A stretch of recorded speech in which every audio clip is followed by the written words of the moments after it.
Chapter 41, Een Evil Escape, Een Evil Demon Claw plus, Turn Off Reset. 36 days later, Chu Xian appeared exhausted, exhaling turbid air, yet his eyes sparkled with a vivid sharpness. Before he hovered a pitch-black chain, the chain flickered with a ghostly light, as if one could hear the wails of aggrieved spirits. Finally done. See the novelfire.net website on Google to access chapters of novels early and in the highest quality. A smile crossed his face. The process of crafting the evil soul chain went surprisingly smoothly. It was accomplished in one go. He had not felt the slightest hardship.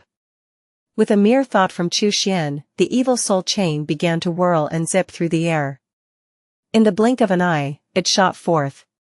A loud crash resounded. The hotel's wall was blasted to pieces. With another thought, the evil soul chain returned to his side, slithering around him like a small snake. Chu Xian looked pleased. Such were the benefits of a life-bound magic tool. In forging the evil soul chain, he had even cut off a part of his own soul and melded it into the artifact. If it did not feel like an extension of his own limb, it would not live up to the status of a life-bound magic tool. Chu Xian beckoned with his hand, and the evil soul chain coiled around his waist like a belt. As long as the evil soul chain was on him, the spiritual qi within his body would continuously nurture this life-bound magic tool every moment. The grade of the evil soul chain would continue to rise along with his cultivation level. Now that my life-bound magic tool has been forged, it's time to elevate my other strengths. Foundation establishment stage spells and goo insects are the areas with the greatest potential for improvement. Let's start with the goo insects. I wonder if the blood steel wire goo egg on my body has hatched yet. Chu Xian looked down at his left forearm. 3 months ago, just as he began setting up the Een Evil Soul Snatching Array, he had taken the opportunity to implant a blood steel wire goo egg into his forearm. A chi refining stage cultivator could only rear one blood steel wire. Rearing too many, without enough sustenance, could lead to a backlash from the blood steel wire. Now that Chu Xian had advanced to the foundation establishment stage, he naturally could rear a second blood steel wire. Still no movement. Chu Xian briefly sensed it, found no change in the goo egg, and shook his head. Then let's cultivate the foundation establishment stage spells first. Chu Xian took out the Blood Evil Demon Refining Scripture. The Blood Evil Demon Refining Scripture was divided into 9 levels, corresponding to levels 1 through 9 of the foundation establishment stage. By mastering the first level, one could learn a lower-tier foundation establishment stage spell named Een Evil Escape. By mastering the second level, one could learn the attack spell Een Evil Demon Claw. Een Evil Escape is a technique of evasion. Whether in pursuit or in flight, such techniques are indispensable. The speed of Een Evil Escape is not particularly fast, but it possesses a unique feature: it can accelerate by consuming Een Evil Qi. If one could continuously use Een Evil Qi to perform the technique, its speed would rival that of a superior foundation establishment stage spell. Similarly, the Een Evil Demon Claw, when fueled by Een Evil Qi, becomes significantly more powerful. For most demonic cultivators, Een Evil Qi is not so readily available. Those natural sources of Een Evil, long since have been tightly controlled by righteous sects, leaving no room for others to share. If you discover this tale on Amazon, be aware that it has been unlawfully taken from Royal Road. Please report it.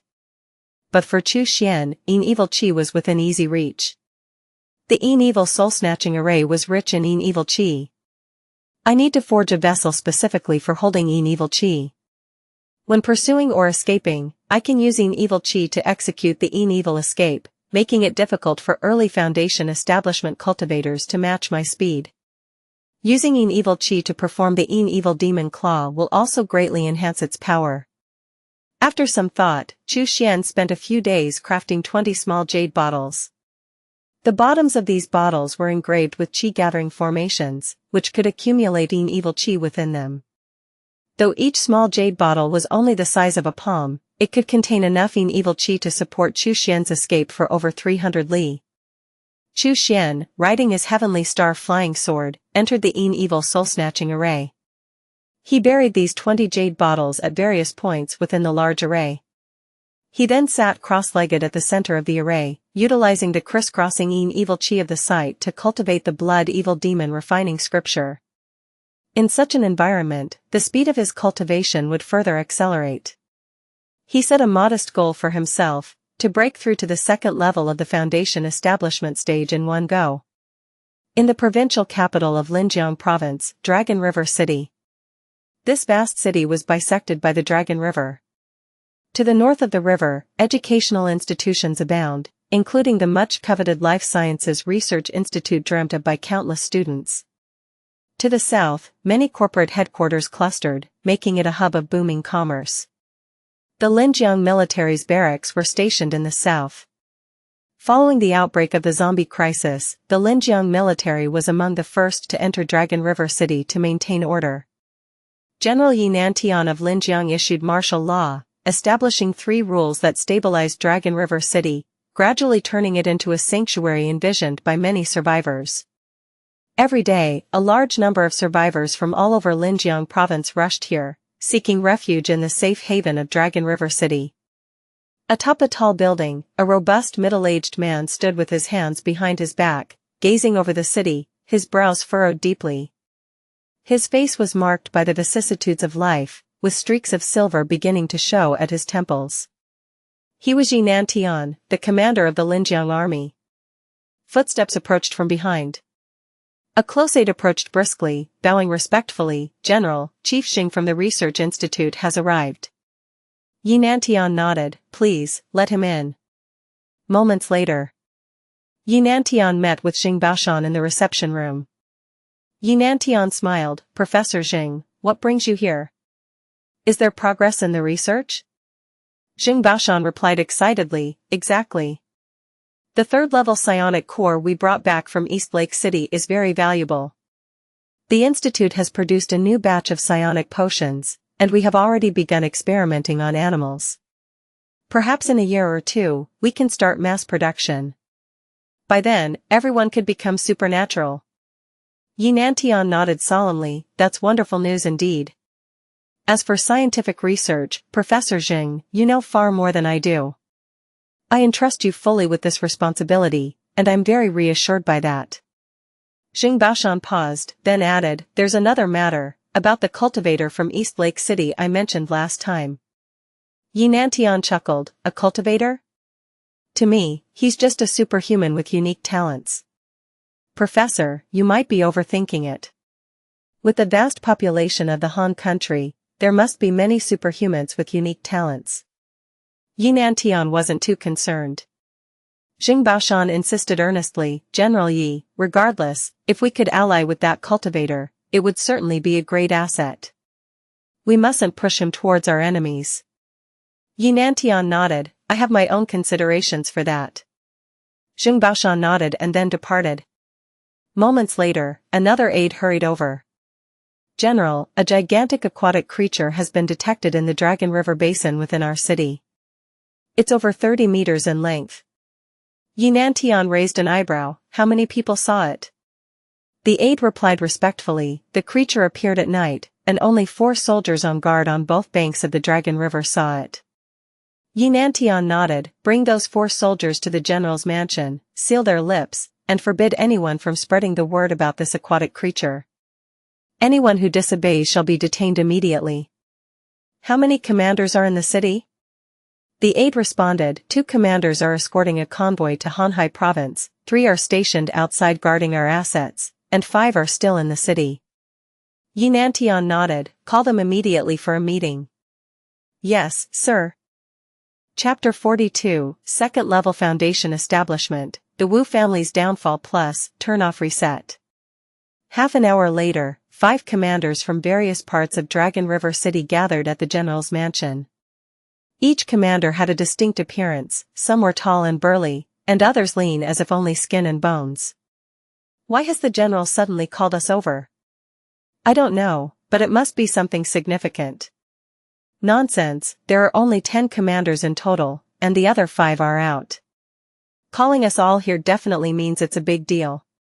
Quick, the guard is beckoning us inside." Moments later, in the reception room, the 5 commanders sat respectfully below. Yinantian still had his hands clasped behind his back. He spoke calmly, "The materials are prepared for you, take a look." The five hastily flipped through the documents in front of them. The stack was thin. But after reading it, they were inwardly unsettled for a long time. A 30-meter-long aquatic creature? So, it was this monster that attacked the cargo ship last time. As long as this creature lives, our Linjiang military's water transport can never be smooth. With nearly 80,000 troops in the Linjiang military, are we afraid we can't kill this monster? General, you summoned us here to deal with this creature, right? Yinantian nodded calmly. This extraordinary creature must be of no less than a 3rd level. In the water, its home field, its strength could potentially match a 4th level. Killing it will be extremely difficult, but we cannot allow it to continue disrupting the peace in Dragon River City. Your task is to frighten it, to make it fear us, to beat it until it dares not enter our Linjiang military's territory. The 5 commanders stood up solemnly. Yes. East Lake City. A figure soared through the air, leaving trails of cold, sinister energy behind. One moment he was stationary, and in the next, he appeared on the rooftop of a building hundreds of meters away. His movement was as swift as lightning. With a casual grasp, a giant claw materialized and instantly crushed a telephone pole to dust. Moments later, a tall figure stood atop the spire of a signal tower. It was Chu Xian. He looked exhilarated. This morning, he had achieved the 2nd level of Foundation establishment. An evil escape and an evil demon claw were indeed as described in the ancient texts. Powered by spiritual qi, they would be considered mediocre. But when driven by an evil qi, they were comparable to superior Foundation establishment stage spells. Most cultivators overlooked this detail, thus underestimating their power. Yet, Chu Xian could leverage this to unleash astonishing speed and terrifying power, catching his opponents off guard and slaying them unexpectedly. Coming to Blue Star this time brought immense growth. Chu Xian felt a bit sentimental. Before arriving, he was merely at the 9th level of qi refining. Now, however, he had advanced to the 2nd level of Foundation establishment, possessing his lifebound magical tool, the Evil Soul Chain, along with the Heavenly Star Flying Sword, the Goldenwood Shield, and other high-grade magical tools. He had even learned Foundation establishment stage spells like an Evil Escape and an Evil Demon Claw. Whether in combat or escape, he could now ensure an invincible position. Unauthorized usage. This tale is on Amazon without the author's consent. Report any sightings. With such strength, even if I am targeted by a Foundation establishment stage cultivator like Xianxia again, I have the power to counterattack. Chu Xian smiled faintly. It's about time to return. My lifebound magical tool, the Evil Soul Chain, still lacks one final component. The living soul of a Foundation establishment stage cultivator. Chu Xian returned to the Haotai Hotel. This time, he arranged for Hu and Bao to guard the house, taking Long with him. He trusted Hu completely, leaving Bao behind deliberately so Hu could discipline Bao and curb its rebellious nature. As for Long, this fellow was the strongest, inherently rebellious, and had to be kept close, never out of his sight. With everything arranged, Chu Xian took out the blood mirror from his storage bag. In an instant, he vanished as if he had evaporated from the human world. Hu, having previous experience, was not startled. Bao, however, was shocked. Where is the master? Why does it feel like the connection between the master and me has become extremely weak? Could it be that I? His eyes began to dart around slyly. Roar, roar. Roar, roar, roar. Hu snorted coldly and gave him a solid whack. Bao whimpered a few times, not daring to entertain any more wild thoughts. See the novel Fire.net website on Google to access chapters of novels early and in the highest quality. Mystic Azure Realm, Peace Market. Chu Xian arrived here once again. This time, he appeared as a bald, fierce-looking man. Just by looking at him, one could tell he was incredibly menacing, deterring anyone from approaching. Upon arriving at Taiping Market, he immediately sensed a significant change in its atmosphere. A little inquiry revealed that the Wu family, which controlled Taiping Market, had been raided by the Divine Star Sect. Someone had reported that the Wu family was hiding remnants of the Infinite Sect. Divine Star Sect sent cultivators to investigate, and it turned out to be true. The entire Wu family, consisting of thousands, were condemned for colluding with demonic cultivators and were all executed. Only the Wu family's patriarch, Wuxia, and some Infinite Sect demonic cultivators escaped with their lives. Chu Xian sighed. His guess had been correct. A large group attracts attention. The Wu family estate was bound to encounter trouble eventually. Fortunately, he hadn't stayed with Lu Zhenxiong and the others. Otherwise, he would have become a target of Divine Star Sect's pursuit too. Once again, he would have to live a life where everyone wanted him dead. Chu Xian displayed little emotion, sitting quietly by the window in the tea house, sipping his tea as he had always done. Now that he had advanced to the foundation establishment stage, he could overhear most cultivators' conversations without the need for the eavesdropping worm. As he expected, only a month had passed on the mystic Azure realm. Ouyang Hao's disappearance was still a popular topic among many rogue cultivators. Additionally, another major event caught Chu Xian's attention. The Golden Core cultivator of the Infinite Sect, Wan Wuying, had been surrounded by 3 Golden Core patriarchs from the Divine Star Sect and Golden Dragon Temple and had ultimately perished in battle. The fall of a Golden Core cultivator was a monumental event throughout the 9 provinces of Yu Kingdom, naturally sparking heated discussions among many cultivators. When the Infinite Sect was destroyed, only 2 Golden Core patriarchs escaped. Now, there's one less. Chu Xian took a sip of tea, feeling somewhat sentimental. The alliance between the Divine Star Sect and Golden Dragon Temple, however, surprised him. Among the 5 righteous sects of the Yu Kingdom, the Divine Star Sect held the dominant position, followed by the Golden Dragon Temple, Mystical Sound Palace, Imperial Spirit Mountain, and Heavenly Seal Sect. The relationship between the top 2 sects was fraught with friction.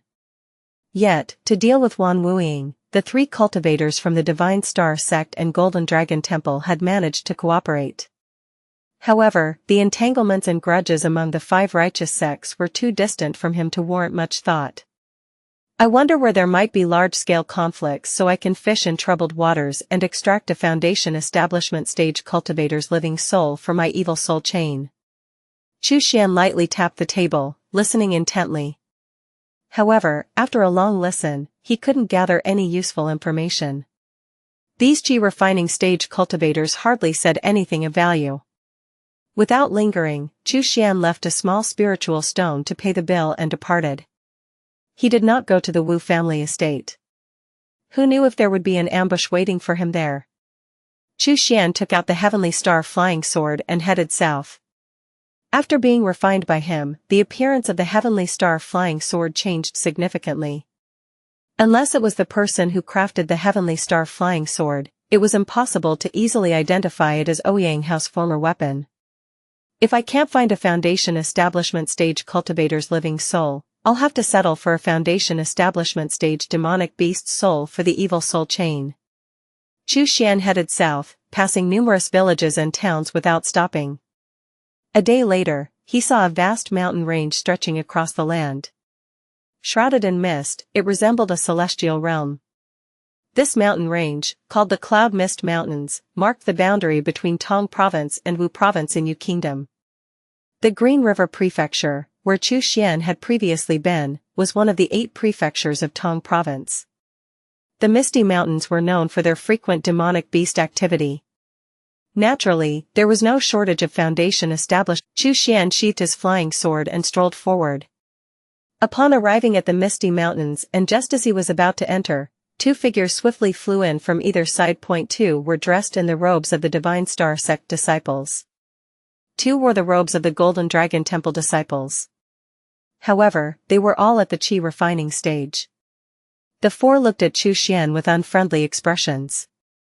Chu Xian furrowed his brows. It was his first time at the Misty Mountains. How had he offended both the Divine Star Sect and the Golden Dragon Temple simultaneously? Feigning fear, Chu Xian cupped his hands and said, "Honorable fellow Taoists, I am but a loose cultivator. Why do you block my path? The two monks from the Golden Dragon Temple chuckled softly. Where have you come from, and where are you headed? Chu Xian replied, I come from White River Prefecture, intending to enter the Misty Mountains to slay demonic beasts and earn some spirit stones. White River Prefecture lay at the foot of the Misty Mountains. He did not mention coming from Green River Prefecture. After all, Green River Prefecture was located in central Tome province, far from the Misty Mountains. If he were only at the qi refining stage, it would be impossible to travel such a distance to kill demonic beasts for spirit stones. A disciple of the Divine Star Sect scrutinized Chu Xian. You claim to be a loose cultivator. Do you have proof? Chu Xian scratched his head anxiously. Proof? I have been a loose cultivator for over 50 years. The disciple of the Divine Star Sect sneered. I think you are pretending to be a loose cultivator to enter the Misty Mountains and rescue someone. You are clearly a demonic cultivator. Everyone, attack and kill this fiend.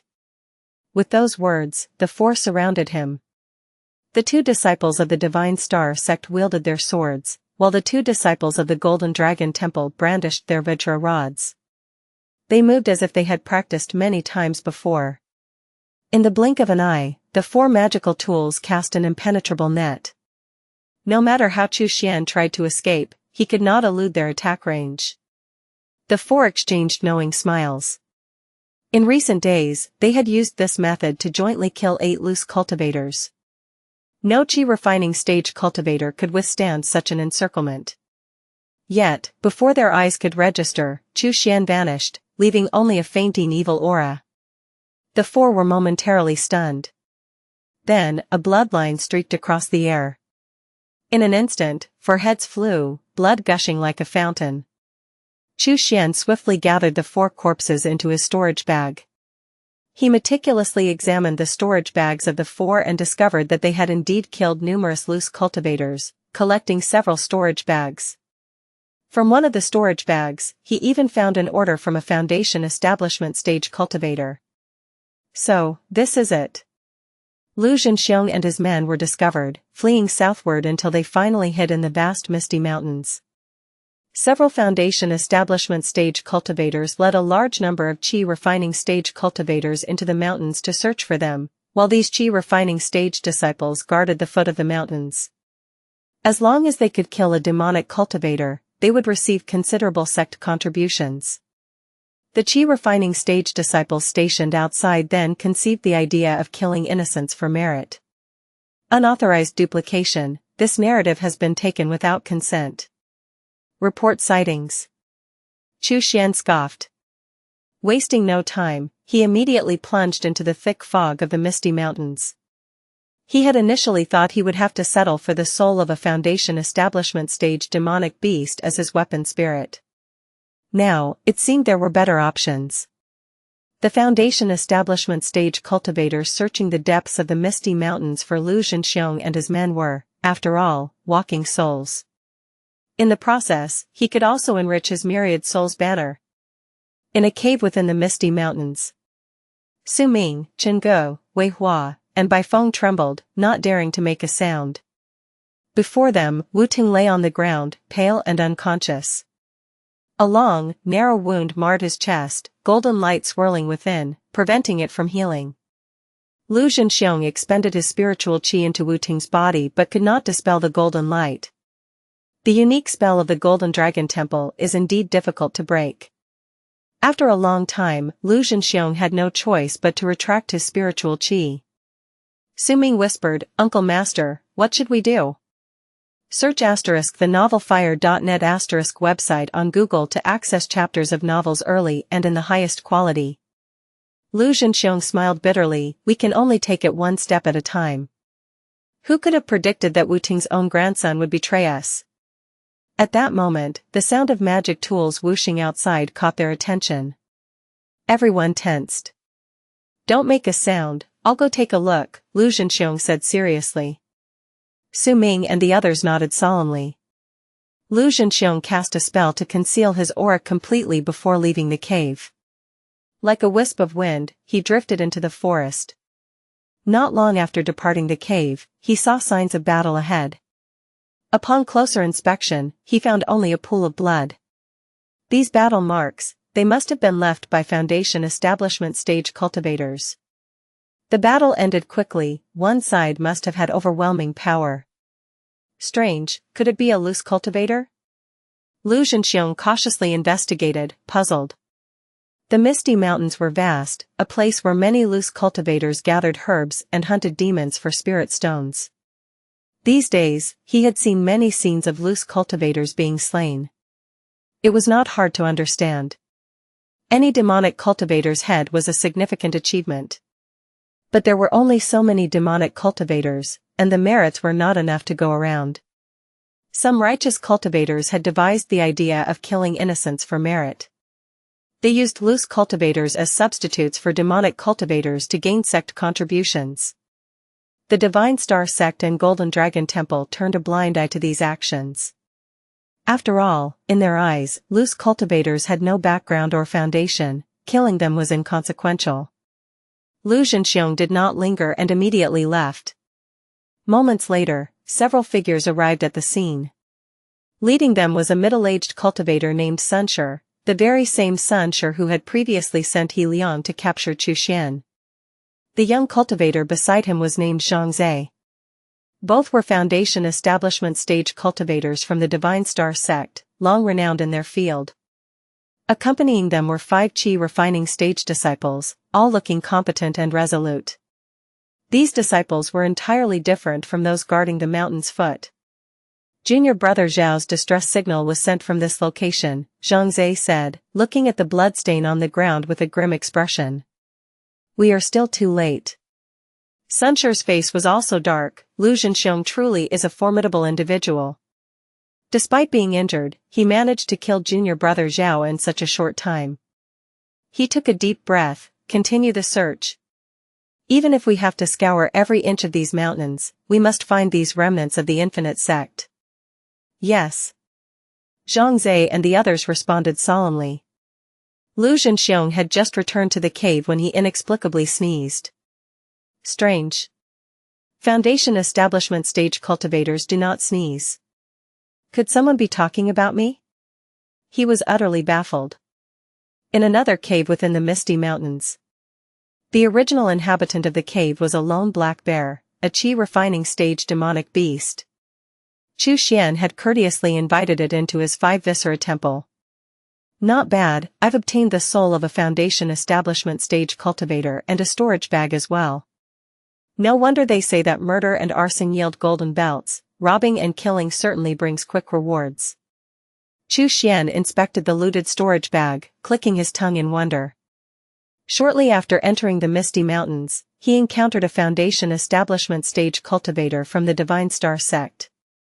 Without a word, the other party had pointed at him, calling him a demonic cultivator, and attacked him with a magic tool. Helpless, Chu Xian had no choice but to send the man to an early grave.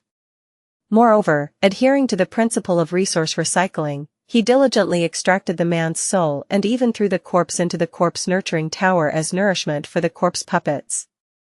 It was, he thought, a fitting end for the man's generous contribution. Chu Xian infused the soul into the evil soul chain. Whether the soul was suitable for the evil soul chain required further tempering. If it couldn't endure the tempering, it would dissipate and become nourishment for the cord. Moments later, a wail echoed from the evil soul chain as the soul shattered into countless fragments. Chu Xian shook his head helplessly. Fellow Taoist, you just don't make the cut. For the next month, Chu Xian remained in the Misty Mountains. Every few days, he would go out to hunt Foundation establishment stage cultivators. Of course, his main goal was to find a suitable soul for the evil soul chain. Absolutely not for their storage bags. Yes, absolutely not. After a month, Chu Xian had taken down 3 Foundation establishment stage cultivators and more than a dozen Qi refining stage cultivators. The Myriad Souls banner had grown significantly. But he still hadn't found a suitable soul. These souls, without exception, couldn't last more than 100 breaths before shattering into countless fragments, becoming nourishment for the evil soul chain. This left Chu Xian quite frustrated. He even began to suspect the cord was doing it on purpose. as if it wanted to devour more souls. As for merit, there was no need to worry. After all, there was a difference between immortals and mortals. Once a mortal embarked on the path of cultivation, they became a cultivator, no longer a mere mortal. Slaughtering mortals would harm one's merit, but killing cultivators would not. Seems I need to kill a formidable foundation establishment stage cultivator. I think Xianxia would be a good choice. Xianxia nodded to himself. He had seen Xianxia from afar several times. However, Xianxia was quite advanced in his cultivation, at least at the third layer of the foundation establishment stage. To deal with such a cultivator, thorough preparation was necessary. Xianxia didn't want to be caught off guard. The sound of battle? At that moment, Xianxia's brow furrowed as he heard the sounds of an increasingly intense battle. The air was filled with the whooshing of spells and magical tools. In a flash, he appeared atop a giant tree, concealing his presence completely while observing the surroundings. Soon, he saw one person pursuing another. The one being chased was Xianxia. He was bleeding profusely from his right arm and bore multiple wounds. The one chasing him was Xianxia. Xianxia roared, "Xianxia! You killed my junior brother Zhao. And you murdered 2 other Foundation establishment stage cultivators from the Divine Star Sect. Stop and face your death." Ahead, Xianxia, using his escape technique, was almost spitting blood in anger. "When did I kill anyone from the Divine Star Sect? Nonsense. I've been hiding in a cave every day, killing people would only expose my location." However, he couldn't be bothered to explain this to Xianxia. He only wanted to shake off Xianxia and hide back in the dense fog of the mountains. Reading on this site? This novel is published elsewhere. Support the author by seeking out the original. Unfortunately, his injuries were severe, and he lacked healing pills, significantly slowing his escape speed. Though he had injured Xianxia, the latter had an ample supply of healing pills. Even though he expended his vital blood to escape, he still couldn't shake off Xianxia. Worse, the commotion would inevitably attract other cultivators. If the monks from the Golden Dragon Temple were also drawn in, he would surely die. Up in the giant tree, Xianxia raised an eyebrow. Xianxia was so focused on pursuing Xianxia that he hadn't noticed Xianxia's presence. If he attacked now, it would be a thunderous strike. Even if he couldn't kill Xianxia on the spot, he would undoubtedly deal a heavy blow. Seizing the opportunity, Xianxia struck just as Xianxia sped past the giant tree. See the novel, fire.net website on Google to access chapters of novels early and in the highest quality. The evil soul chain shot out like lightning, aiming for Xianxia's head. The myriad souls banner unfurled, and over a dozen vengeful spirits and evil ghosts pounced viciously. Xianxia never expected a deadly ambush from the treetop. In a panic, he instinctively summoned a small silver shield to block. However, Xianxia's long-prepared attack was not so easily thwarted.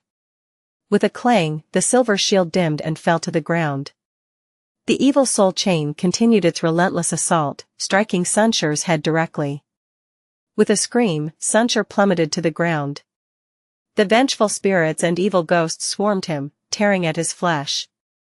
Long, who had been waiting for the right moment, surged forward, tearing off one of Xianxia's legs. "Get off!"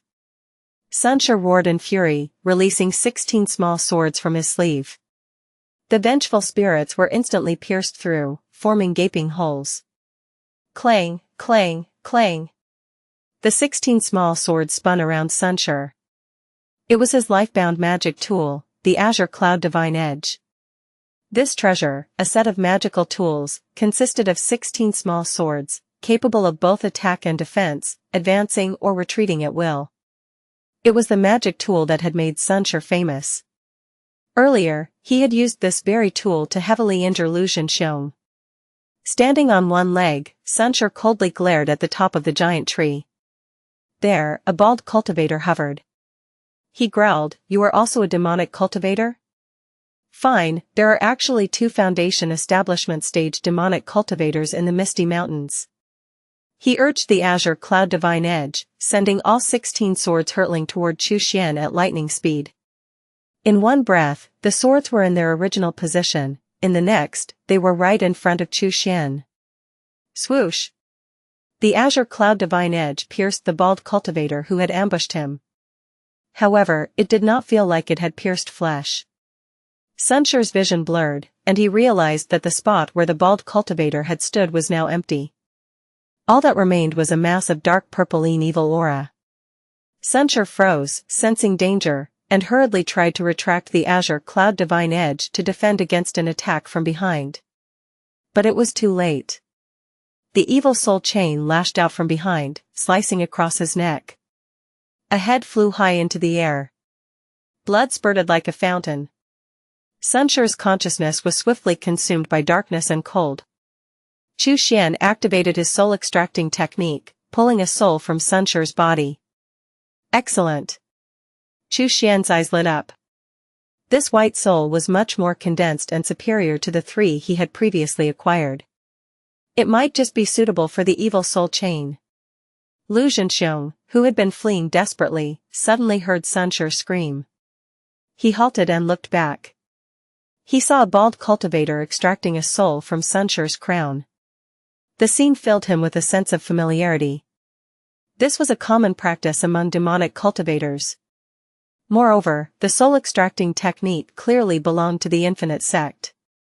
Could this be a Foundation Establishment stage disciple of the Infinite Sect? The Infinite Sect had 10 Golden Core Patriarchs, each with Foundation Establishment stage disciples. While Xianxia didn't know all of these disciples, he recognized most of them. But this person was unfamiliar. Xianxia did not foolishly approach immediately. Instead, he kept his distance and called out loudly, "Thank you for your help. May I know which patriarch's disciple you are?" Xianxia glanced at him without responding. He did not want to be associated with the remnants of the Infinite Sect. The 5 major righteous sects of Yu Kingdom were all keenly watching the remaining demonic cultivators. The closer he got to the Infinite Sect remnants, the more likely he would be targeted. He did not want to live like a rat in the streets again. Xianxia hurriedly continued, "Fellow Taoist, I am Xianxia, a Foundation Establishment stage disciple under Patriarch Wan Wuxia. Fellow Taoist. My master, Patriarch Wan, is still alive. With him, there is hope for the Infinite Sect to rise again." Chapter 45, a 29-year-old Foundation Establishment stage cultivator plus, turn-off reset. Xianxia raised an eyebrow. Hadn't it been widely rumored that Wan Wuxia was slain by the combined forces of 3 Golden Core cultivators from the Divine Star Sect and the Golden Dragon Temple? However, according to Xianxia, he was still alive. Xianxia quickly explained, "Fellow Taoist, the rumors about my master's death are false. In reality, he was captured by the Divine Star Sect and is being used as a test stone for their swords. Since this matter is quite disgraceful, the Divine Star Sect falsely claimed that my master had died." As he spoke, his expression was filled with indignation. Xianxia's interest was piqued. Wan Wuxia being used as a test stone for swords by the Divine Star Sect, what did that mean? If Wan Wuxia was indeed still alive, it would be good news. Having a Golden Core Patriarch as a backer would make all the difference. Furthermore, if Xianxia ever had the opportunity to break through to the Golden Core stage, he would need a Golden Core stage cultivation method and a mentor to guide him. "What do you mean by that?" Xianxia asked.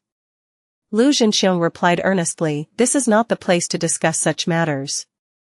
Fellow Taoist, please follow me." Xianxia pondered for a moment and then followed him. After a short while, the two arrived at a concealed cave. With a sweep of his gaze, Xianxia saw Su Ming, Qingguo, Wei Hua, and Bai Feng. On the ground lay the unconscious Wu Ting. Besides them, there was no one else. It was evident that the other Qi refining stage disciples were either dead or scattered. Only these few remained with Xianxia. Seeing a stranger enter, Su Ming and the others immediately became vigilant. After Xianxia gave a brief explanation, they relaxed and even showed gratitude towards Xianxia.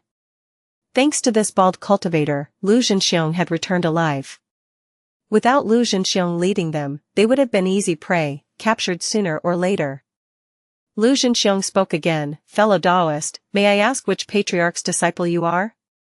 I recognize about 70% of the Foundation establishment stage disciples of the Infinite Sect, but I have never seen your face before.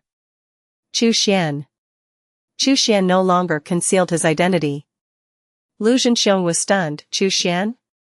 Su Ming and the others were also taken aback upon hearing this name, Chu Xian. Chu Xian wiped his face, dispelling his disguise, and revealing his true appearance.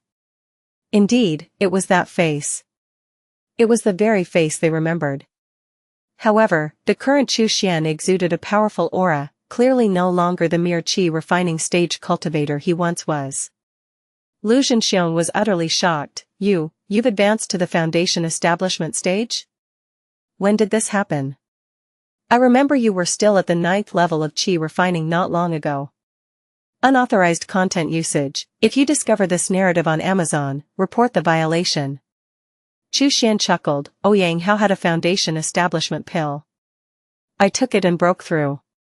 It was a fortunate coincidence.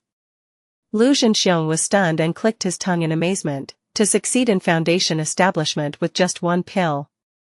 Junior brother Chu, your talent and luck are exceptional.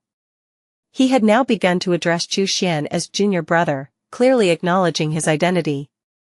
After a moment, Lu Zhenxiong couldn't help but ask, Junior brother Chu, you should be under 40 years old, right? Chu Xian nodded. This year, I am 29. He had joined the Infinite Sect at the age of 10, serving as a servant disciple for many years, only managing to channel qi into his body at 20 and reaching the 4th level of qi refining by 28. Sia the Novel Fire. Any *T website on Google to access chapters of novels early and in the highest quality. According to the calendar of the mystic Azure realm, he was indeed 29 years old. Lu Zhenxiong marveled, deeply impressed, to reach Foundation establishment before 30. If the Infinite Sect still existed, even the nascent soul patriarchs would likely have taken you as a disciple. Chen Go, Wei Hua, and Bai Feng were both excited and envious. Chu. Uncle Master Chu. Su Ming, however, had a complex expression, harboring some jealousy. Greetings, Uncle Master Chu. It had only been a little over half a month. He was still at the 5th level of qi refining. Yet, Chu Xian had soared to the Foundation establishment stage. Comparing oneself to others was indeed infuriating. He recalled that when the Infinite Sect was still around, Chu Xian's talent was mediocre, his progress akin to a snail's pace. How had Chu Xian's cultivation speed become so extraordinary after the sect's downfall, as if he were riding the flying sword of a golden core master? As if remembering something, Lu Zhenxiong suddenly asked, when Sunshire was chasing me, he said I had killed several of his junior brothers. Could it be? Chu Xian did not hide anything and directly nodded, it was I who killed them. Lu Zhenxiong's eyes widened, clicking his tongue in amazement. Junior brother Chu, you've recently advanced to the Foundation establishment stage, yet you can firmly crush the Divine Star Sect cultivators who have long been in the Foundation establishment stage. Truly impressive. Su Ming and the others were stunned, deeply impressed. Incredible. Was this really the same Chu Xian who was at the 4th level of qi refining? Chu Xian asked, Senior brother Lu, you mentioned earlier that Patriarch Wan has become a test stone for the Divine Star Sect's swords. What does that mean? Lu Zhenxiong gritted his teeth, those hypocrites of the Divine Star Sect. You must know that the Divine Star Sect cultivates sword qi. Qi refining stage cultivators train in Heavenly Star Sword qi, Foundation establishment stage cultivators train in Pure Star Sword qi, Golden Core stage cultivators train in True Star Sword qi, and Nascent Soul stage cultivators train in Divine Star Sword qi. The Divine Star Sect's leader has long been at the 9th layer of the Golden Core stage, but his sword qi has always been lacking, preventing a breakthrough. The best method to temper True Star Sword qi is to battle with vengeful spirits, evil entities, fierce ghosts, and corpse demons. My master has a unique constitution. His blood is a great supplement for ghostly beings. Therefore, the Divine Star Sect's leader imprisoned our patriarch within a grand formation. Periodically, they extract his blood to nourish fierce ghosts, then test their swords on these ghosts, thereby tempering their True Star Sword qi. Lu Zhenxiong spoke bitterly. However, this matter is extremely disgraceful. As the leader of the 5 righteous sects, the Divine Star Sect couldn't publicly admit to it, so they falsely claimed that my master was dead. Chu Xian sneered upon hearing this. Righteous or demonic, what's the difference? There is only the path of cultivation. As long as one can achieve their own goals, a righteous cultivator can become a demonic one, and a demonic cultivator can walk the righteous path. It all hinges on a single thought. The actions of the Divine Star Sect's leader were not much different from the so-called demonic ways condemned by the righteous sects. Where did this information come from? Chu Xian asked again. Lu Zhenxiong pointed at Wu Ting. It was gathered by Brother Wu. He even discovered the exact location where our master is being held. It's in Misty Manor, on the northern side of the Misty Mountains. His eyes shone brightly. Junior Brother Chu, let's join forces and rescue our master. With our master shielding us, it wouldn't matter if we left Tong Province or even Yu Kingdom. There will always be a place where we can reopen the Infinite Sect. Chu Xian frowned. With just these few people, rescuing a Golden Core Patriarch seemed almost impossible. Lu Zhenxiong noticed his concern and said earnestly, Wu Ting has already scouted the area. Yunwu Manor is usually guarded by only 4 Foundation Establishment stage cultivators, all of them trusted followers of Divine Star Sect's leader, Mo Huanshan. Mo Huanshan visits only once a month. He doesn't want to draw blood too frequently, as it would hasten our master's demise. Chu Xian pondered. If this information was accurate, they could indeed attempt a rescue. How many Foundation Establishment stage cultivators do we have? Including Wu Ting, that's only 3? Chu Xian inquired. 3 against 4, and there will surely be defensive formations in the manor. The probability of successfully rescuing our patriarch seems quite low. Chapter 46, The Soul Refining Technique and the Tome of Bloodworms Plus, Turn-Off Reset. Chu Xian was no rash man. With a little thought, one would realize that at least 4 cultivators at the Foundation Establishment stage were needed for a successful rescue. Moreover, Wu Ting was injured and had not yet awakened. Lu Zhenxiong stated solemnly, there is another, the direct disciple of the first ancestor, at the 3rd level of Foundation Establishment. Chu Xian's eyes flickered. Could it be? Indeed, among all the Foundation Establishment disciples, he is the one with the finest aptitude and the most hopeful to advance to the Golden Core period, Li Xianming, Senior Brother Li. Chu Xian was astonished. He is still alive? Before he had even begun Qi cultivation, Chu Xian had heard of Li Xuanming's renown. Back then, Li Xuanming's cultivation advanced rapidly, unmatched in prominence. All 10 Golden Core elders were convinced that Li Xianming would be the next to ascend to the Golden Core period. After the fall of the Infinite Sect, Li Xianming disappeared without a trace, and many believed him to be dead. Unexpectedly, Li Xianming had managed to escape from death. Truly deserving of being the foremost among the Foundation Establishment stage in the Infinite Sect. Lu Zhenxiong nodded. Wu Ting has made contact with him. He has concealed his identity and joined a mid-sized sect. However, to rescue his master, he is willing to act. But on the condition that the master accepts him as his principal disciple. Chu Xian chuckled. There were conditions, of course. But this was to be expected. The Infinite Sect's teachings were lost, and Li Xuanming's desire to become the principal disciple of Wan Wuying and receive the true transmission was nothing out of the ordinary. Lu Zhenxiong declared solemnly, strength in numbers, I hope Junior Brother Chu will join us. I, Lu Zhenxiong, am asking for your help. After speaking, he knelt on both knees and bowed deeply to Chu Xian. Chu Xian quickly helped him up. Senior Brother Lu, I agree. Lu Zhenxiong was overjoyed. Very good. With this, the probability of a successful rescue increases significantly. Chu Xian asked, when do we act?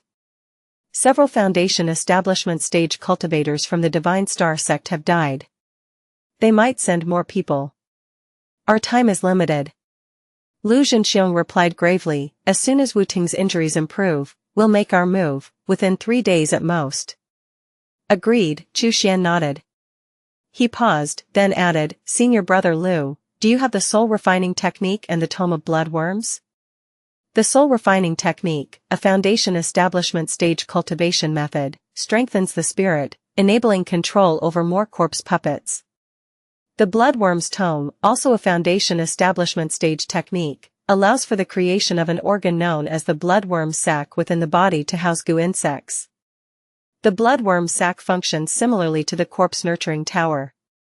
This tale has been unlawfully lifted from Royal Road. Report any instances of this story if found elsewhere. However, while the corpse nurturing tower is specifically for nurturing corpses, the bloodworm sac is dedicated to cultivating goo insects. Moreover, once the bloodworm sac is cultivated, it enables the nurturing of a life-bound goo and increases the limit of goo insects one can control. After advancing to the foundation establishment stage, the might of the blood steel wire had fallen behind. Xianxia had long planned to cultivate his life-bound goo. But without the Tome of Bloodworms, he didn't know how to proceed. Xianxia nodded, I possess both techniques. I've heard that junior brother Chu is proficient with goo insects. Are you planning to manage both goo insects and corpse puppets? Xianxia nodded, I will use every means to enhance my strength. Xianxia pulled out 2 tomes from his storage bag and handed them over. I have transcribed these myself, they are without any errors. Xianxia nodded and handed over a storage bag. What's this? Xianxia asked, puzzled. Upon opening it, his expression turned to delighted surprise, so many blood beads. And several large blood beads too. See the ovalfire.net website on Google to access chapters of novels early and in the highest quality. Xianxia smiled, I have nothing else but these to exchange for the soul refining technique and the Tome of Bloodworms. I hope senior brother Lu does not mind. Xianxia's smile was broad, not at all, these are quite sufficient. Blood beads, which could be used by Su Ming and the other 3 for cultivation. Large blood beads, which he could use for his own cultivation. This bag of blood beads and large blood beads perfectly addressed his urgent need for cultivation resources. In desperate times, blood beads could also serve as healing pills, although not as effective as genuine healing medicines. Upon hearing the words blood beads, Su Ming and the others also showed a glint of thrilled surprise in their eyes. Their respect for Xianxia deepened. Xianxia pondered for a moment, I won't stay here. I will find another cave. After saying this, he left a communication jade, senior brother Lu, use this to contact me. Alright, Xianxia watched as Xianxia departed, filled with deep emotions. If the infinite sect still existed, given time, Xianxia would certainly be a genius comparable to Li Xianming, alas. Elsewhere.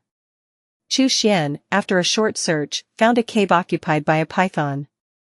The original inhabitant was courteously invited into Long's stomach. He casually swept away the foul smell of the place. Then he sat down to meditate, contemplating his next steps. Rescuing the Golden Core Elder was inherently risky. Even the most meticulous plans could fail. Therefore, he was preparing for the possibility of failure now. Beyond the Misty Mountains lies Wu Province, a place long considered the wild hinterlands, abundant in poisons and specters, previously the backyard of the Infinite Sect. Now that the Infinite Sect is no more, few sects are interested in taking over Wu Province. If there are any issues with the rescue plan, I must immediately head south, straight to Wu Province. Once within the boundaries of Wu Province, the sky is the limit, and the sea is boundless. Xianxia nodded slightly. He retrieved the Tome of Bloodworms. After a thorough examination, he quickly understood the method for crafting the bloodworm sac. The sac could be formed anywhere in the body, but beside the heart was optimal. Since goo insects crave blood, the blood near the heart is of the highest quality, and convenient for feeding. Moreover, located near the heart, the goo insects could also quickly reach every part of the body via the blood vessels, making it the fastest route. The side effects, however, were also quite apparent. Should there be a lack of blood food, the goo insects would first attack their master's heart. But for Xianxia, this was no issue. Having killed so many zombies, he had prepared a large number of blood beads. The bag he had given Xianxia was just one of many, he still had plenty. Additionally, the enthusiastic and hospitable cultivators of the Divine Star Sect had also been meticulously collected into the corpse-nurturing tower. There was enough to feed the goo insects and corpse puppets on a daily basis. Thus, without hesitation, Chu Xian decided to create the bloodworm sac near his heart. The process of forming the bloodworm sac was somewhat painful. After all, it involved manipulating one's own flesh to form an organ near the heart that did not previously exist. To say it was painless would be a lie. It took Chu Xian 3 full hours to form a rudimentary bloodworm sac. Now, it only needed to be reinforced. Reinforcement did not require Chu Xian to expend any mental energy, so while he worked on this, he also took out a storage bag he had previously captured to inventory.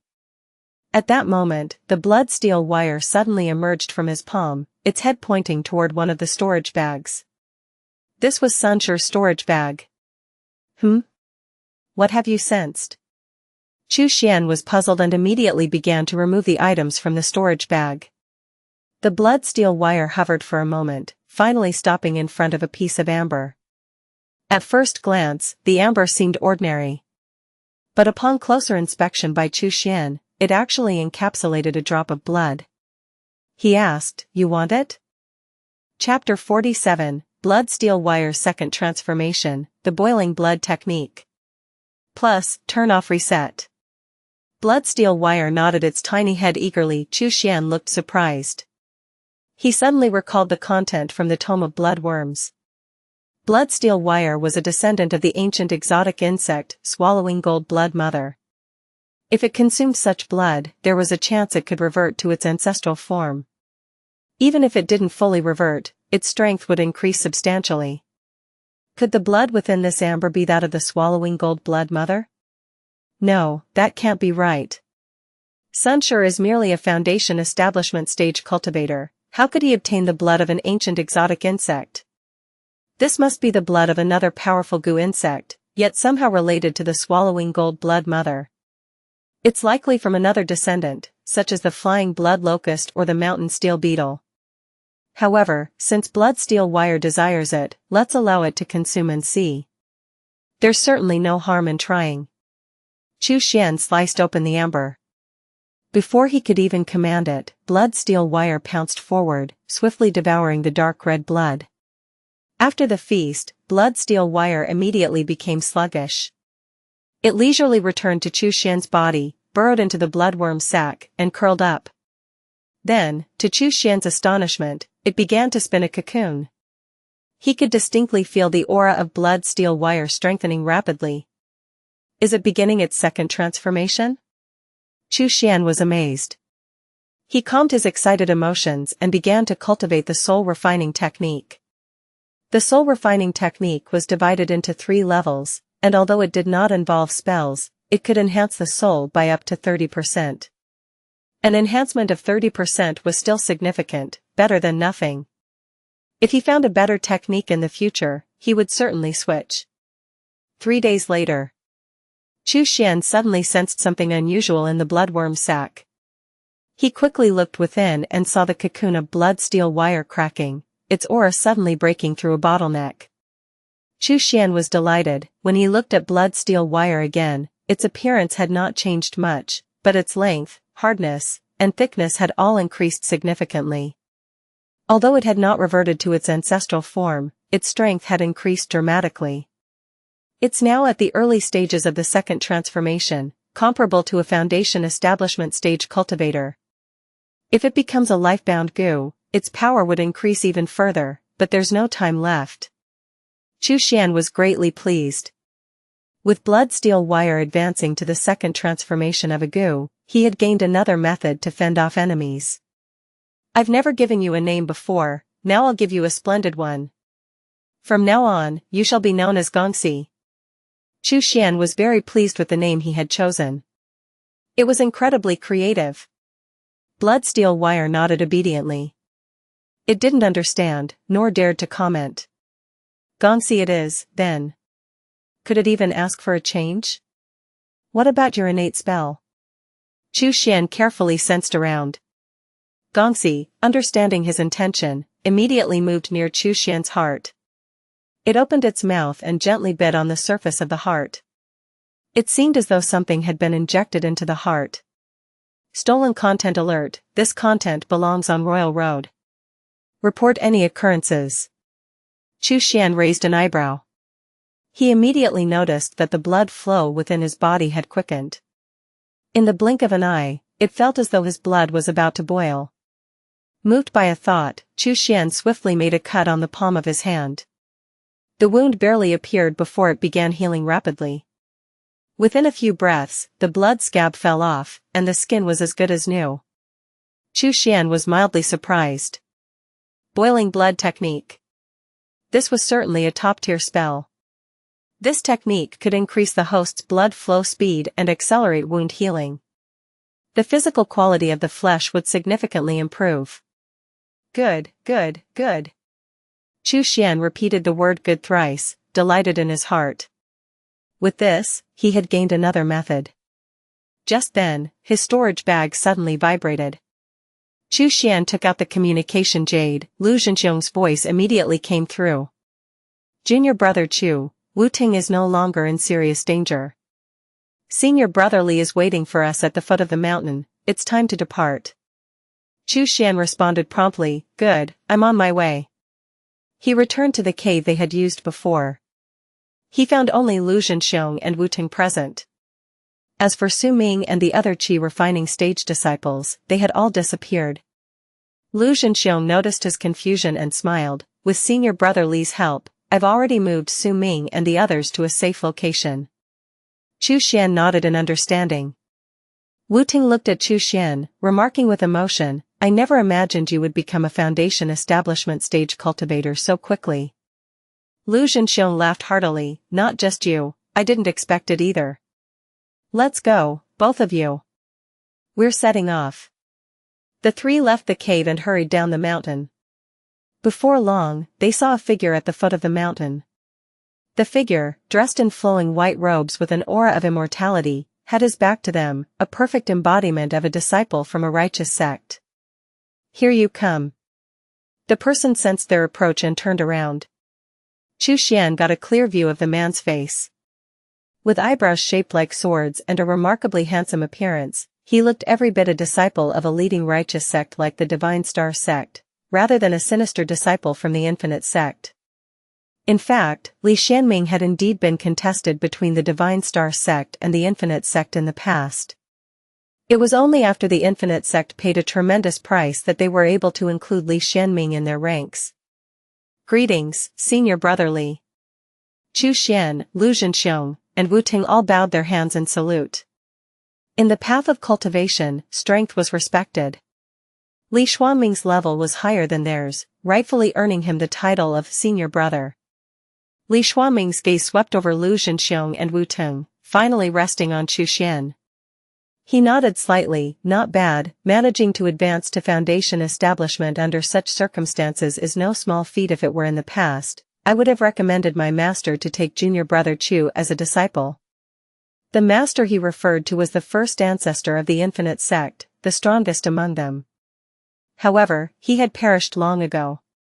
Li Xianming continued, junior brother Chu, being newly initiated into foundation establishment, your strength is insufficient.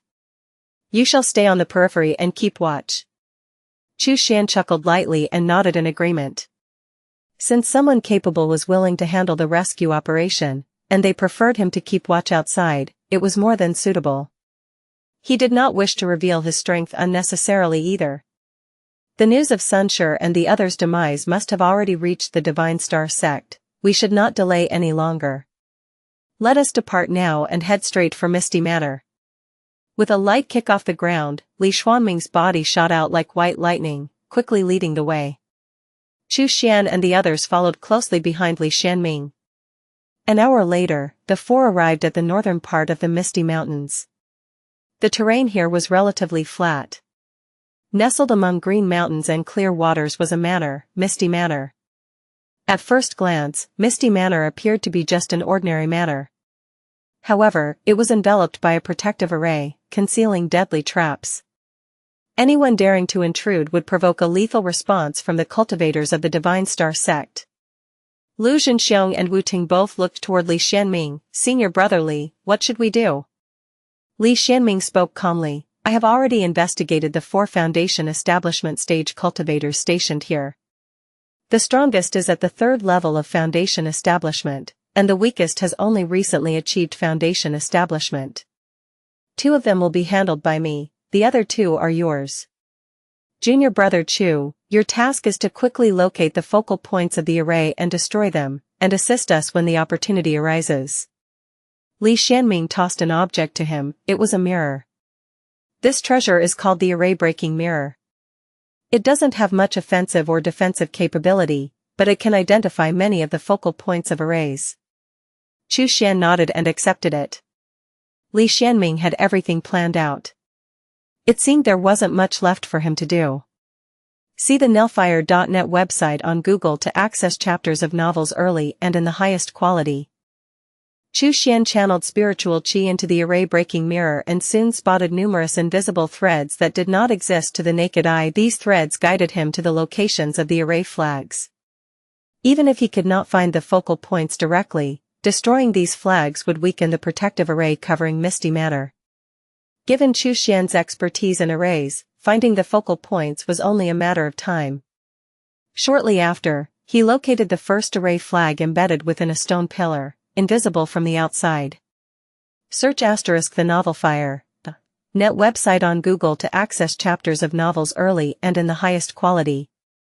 Without needing Chu Xian's command, Long emerged from the corpse-nurturing tower, growling lowly before fiercely striking the surface of the pillar. With 1 palm strike, the pillar cracked. With 2, it completely shattered, revealing the array flag hidden within. Chu Xian extracted the flag, infused it with spiritual qi, and instantly shattered it.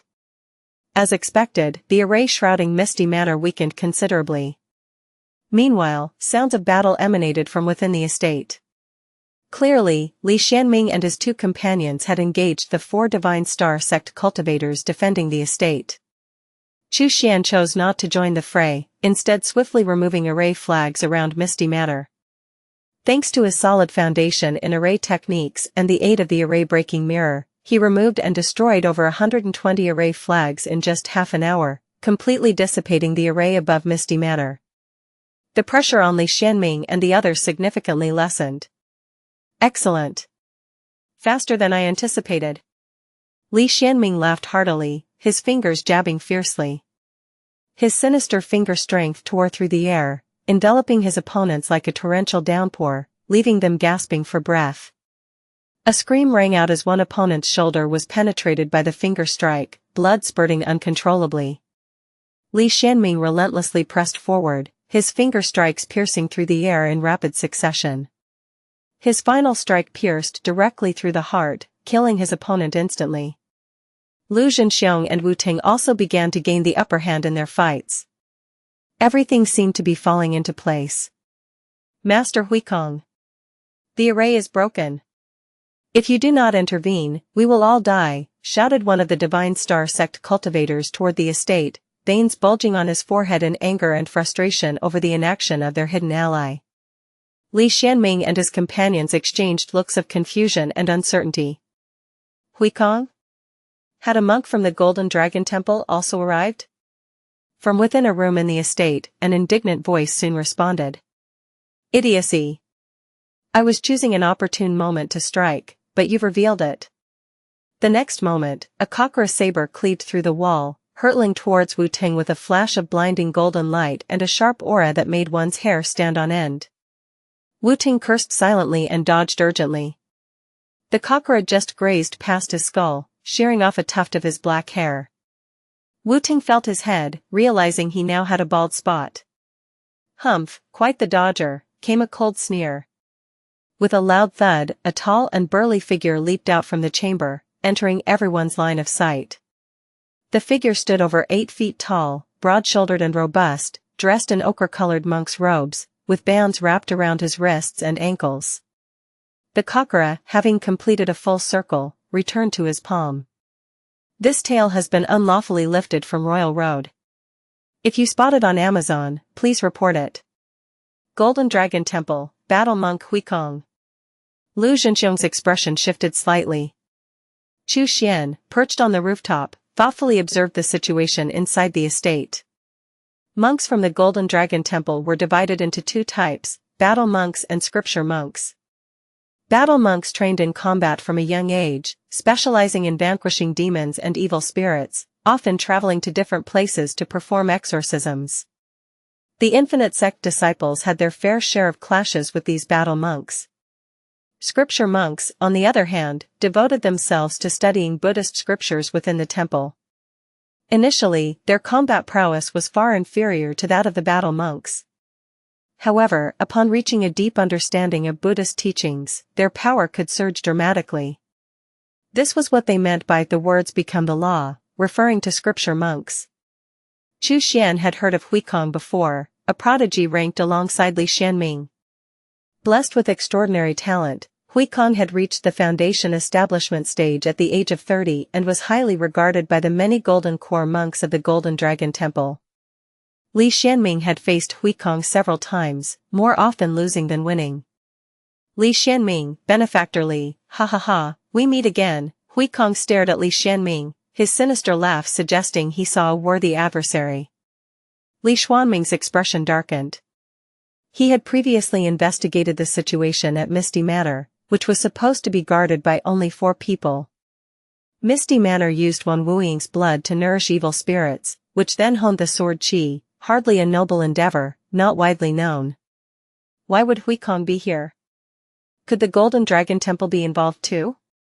Li Xianming shouted, Huikong. Your Golden Dragon Temple claims to uphold the purest Buddhist doctrines, showing compassion for all beings. And yet, you stoop to collude with the Divine Star Sect, engaging in such evil as imprisoning cultivators and feeding them to ghosts? Huikong laughed derisively, nonsense, I am here only to exterminate evil ghosts, I know nothing of imprisoning cultivators or feeding them to ghosts. It seems you demons of the Infinite Sect have truly walked into a trap. With that, Huikong stamped on the ground, causing it to tremble violently. The hard flagstones cracked under the force. In an instant, Li Xianming, Lu Zhenxiong, Wu Tong, and the 4 Divine Star Sect cultivators struggled to maintain their balance. Earthquake technique. Chu Xian immediately recognized this signature spell from the Golden Dragon Temple. The battle monks of the temple were renowned for their indomitable courage and strength.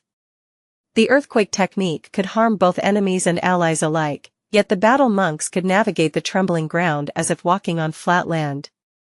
It's time to deliver you all. Huikong sneered, slashing his kakara again towards Lu Zhenxiong. His upper robe suddenly flew out like a spider lunging at Wu Tang. At the same time, he clasped his hands, and a string of prayer beads around his neck flew out, aiming straight for Li Xuanming's head. In an instant, he was manipulating 3 magical tools at once, attacking Li Xianming and his companions simultaneously. Moreover, judging by the radiance of the magical tools, both the kakara and the prayer beads were high-grade magical tools. The robe was of a slightly lower grade but was still a powerful mid-grade magical tool. Damn it. Li Xianming cursed under his breath as he dodged swiftly. His strength was sufficient for him to evade the onslaught of prayer beads just in time. Lu Zhenxiong was slower to react, his arm was grazed by the kakara, and a large chunk of flesh was torn away, blood gushing out immediately. He grunted in pain and retreated, enduring the agony. Wu Tang was less fortunate. His injuries had barely healed, and the sudden movement aggravated his chest wound. In the blink of an eye, he was enveloped by the attacking robe, which constricted around him like a massive python. Within moments, his face turned red from suffocation, nearly on the verge of death. Huikong laughed heartily, how weak. Has the Infinite Sect's demonic cultivation really degenerated to this extent? Lu Zhenxiong clenched his fists. Huikong was cunning indeed. He had allowed the 4 Divine Star Sect cultivators to deplete their substantial spiritual qi, observing all their techniques. Now, his intervention was sure to be decisive. Retreat. Li Xianming gritted his teeth and threw out a black flag, signaling a retreat. The sudden appearance of Huikong had completely disrupted their plans. Any further delay would inevitably result in reinforcements from the Divine Star Sect and the Golden Dragon Temple. By then, escape would be impossible. The black flag hit the ground, and thousands of ghosts surged out, swarming toward Huikong and his group. This was also a high-grade magical tool and one of Li Xuanming's trump cards. The robe-entangling Wu-Ting was assaulted by numerous ghosts, dimming significantly and forcing it to release Wu-Ting and retreat to Huikong's side. The 3 Divine Star Sect cultivators also hurriedly used various means to dodge the ghosts. However, Huikong stood motionless, utterly unfazed. He grinned bizarrely, leaving? Did you ask the monks permission? Chapter 49, The Secret Pattern Scripture, Suppression Evil Rune. Plus, turn off reset. Huikong roared lowly, his muscles bulging impressively. From his body, hidden golden dragon patterns erupted, soaring into the sky above Misty Manor. Their resonant cries shook the heavens and earth, creating a formidable aura. The tens of thousands of ghosts that surged from the black flag hadn't even approached Huikong before they were torn apart by these golden dragon patterns. The weaker ghosts couldn't even withstand the radiance emitted by the dragon patterns and were instantly reduced to ashes. A torrent of golden light showered down, completely enveloping Misty Manor. Li Xianming, Lu Zhenxiong, and Wu-Ting immediately felt their circulation of blood and spiritual qi obstructed, as if the golden light was suffocating them. Chu Xian, lying on the rooftop, also felt his cultivation of the blood evil demon refining scripture significantly slowed. Wu-Ting was both shocked and enraged, unaware of the nature of this technique. Li Xianming, having had previous encounters with the Golden Dragon Temple, recognized the technique instantly. Suppression Evil Rune? You've actually cultivated this move, he exclaimed in disbelief. Upon hearing these words, Lu Zhenxiong and Wu-Ting's expressions drastically changed as well. The cultivation techniques and spells practiced by the Golden Dragon Temple were almost all designed to suppress evil spirits. Demonic cultivators always suffered when facing the temple's monks. The Suppression Evil Rune was a technique from the secret scripture of the temple, the secret pattern scripture, known for its difficulty to master but immense power once perfected. It could even combat enemies across 1 or 2 higher cultivation levels. Even within the Golden Dragon Temple, the number of monks who had mastered this pattern could be counted on one hand. And Huikong had managed to master it. No wonder he was bold enough to face 3 opponents alone and confidently proclaim that none would escape. He had such a formidable technique to rely on. Buzz. The golden light blasted against the black flag. The flag cried out in distress, its light dimming, showing cracks on its surface. Li Xianming spat out a mouthful of fresh blood and had no choice but to retract the flag. He was profoundly shocked. This flag, his life-bound magical tool, the Black Wind Flag, contained tens of thousands of ghosts. Yet, it couldn't withstand a single strike. Now, even his life-bound magical tool was severely damaged. What else could possibly contend with Huikong? Huikong laughed wildly, confident of his victory. Use all your life-bound magical tools and your various methods. Li Xianming gritted his teeth, both of you, we must go all out now. It's our only chance. Lu Zhenxiong and Wu-Ting nodded solemnly. Lu Zhenxiong took out the corpse-nurturing tower, pointed at it, and a beam of black light shot out, releasing one of the corpse puppets he had been meticulously cultivating for years. Huikong glanced at it and scoffed, I thought it was something formidable. If it were a 3rd-level corpse general, I might have taken a longer look, but it's just 2nd level. This content has been unlawfully taken from Royal Road, report any instances of this story if found elsewhere. Wu-Ting slapped his shoulder fiercely, and a large, fat insect burrowed out. Its rear end faced outward and suddenly began firing. The thumb-sized eggs it shot out hatched rapidly before hitting the ground, forming thousands of small, transparent insects that swarmed around Wu-Ting in the blink of an eye. Huikong swept his gaze over them and laughed again, brain-eating insects? Is this your trump card? Li Xianming growled, and mine. He violently threw a black pearl into the air. It exploded mid-air, releasing a surge of black light that quickly enveloped Misty Manor.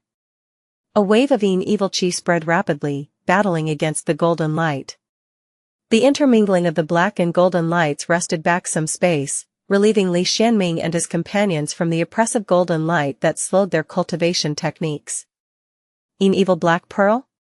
Not bad, bringing out such treasures. Huikong laughed heartily. But do you really think that's all there is to my suppression evil rune? At that, the expressions of Li Xianming and his companions changed. In the next instant, the golden dragon patterns in the air burst into even more intense golden light. The environment barely held together by the evil black pearl was shredded instantly. Lu Zhenxiong's second-level corpse general, just as it charged forward, started howling in pain under the intense golden light, smoke billowing from its body. The 3 Divine Star Sect cultivators, now somewhat recovered, immediately moved in, encircling the corpse puppet. Despite its toughness, the corpse puppet could only withstand so much against 3 Foundation establishment stage cultivators. As for the brain-eating insects, although unaffected by the suppression evil rune's golden light, they couldn't get close to Huikong. The ground began to pile up with their corpses, yet no wounds appeared on Huikong. Weak, so weak. Huikong continued to laugh derisively, swinging his kakara to bisect swarms of the brain-eating insects in midair. In the next moment, he suddenly controlled his kakara to slash towards Wu Ting. Caught off guard, Wu Ting barely managed to dodge his head, but his right arm was severed cleanly at the shoulder by the blade of light. As Wu Ting's right arm fell, so too did the mother brain-eating insect atop it, severed into 2 pieces, its fluid splashing everywhere. This mother insect was Wu Ting's lifebound goo. See the novelfire.net website on Google to access chapters of novels early and in the highest quality. With its death, Wu Ting immediately suffered a backlash, his mind feeling as though it had been smashed by a hammer, leaving him in a dazed state. He collapsed to the ground, eyes wide open, unable to utter a word. Die! Huikong bellowed as he raised his kakara for another strike. Li Xianming and Lu Zhenxiong were too engaged to come to Wu Ting's aid, and could only watch helplessly as the blade descended. However, just at that moment, a surge of an evil chi flashed, and a chain whipped fiercely towards Huikong's back. Huikong sensed the threat of death and his face paled.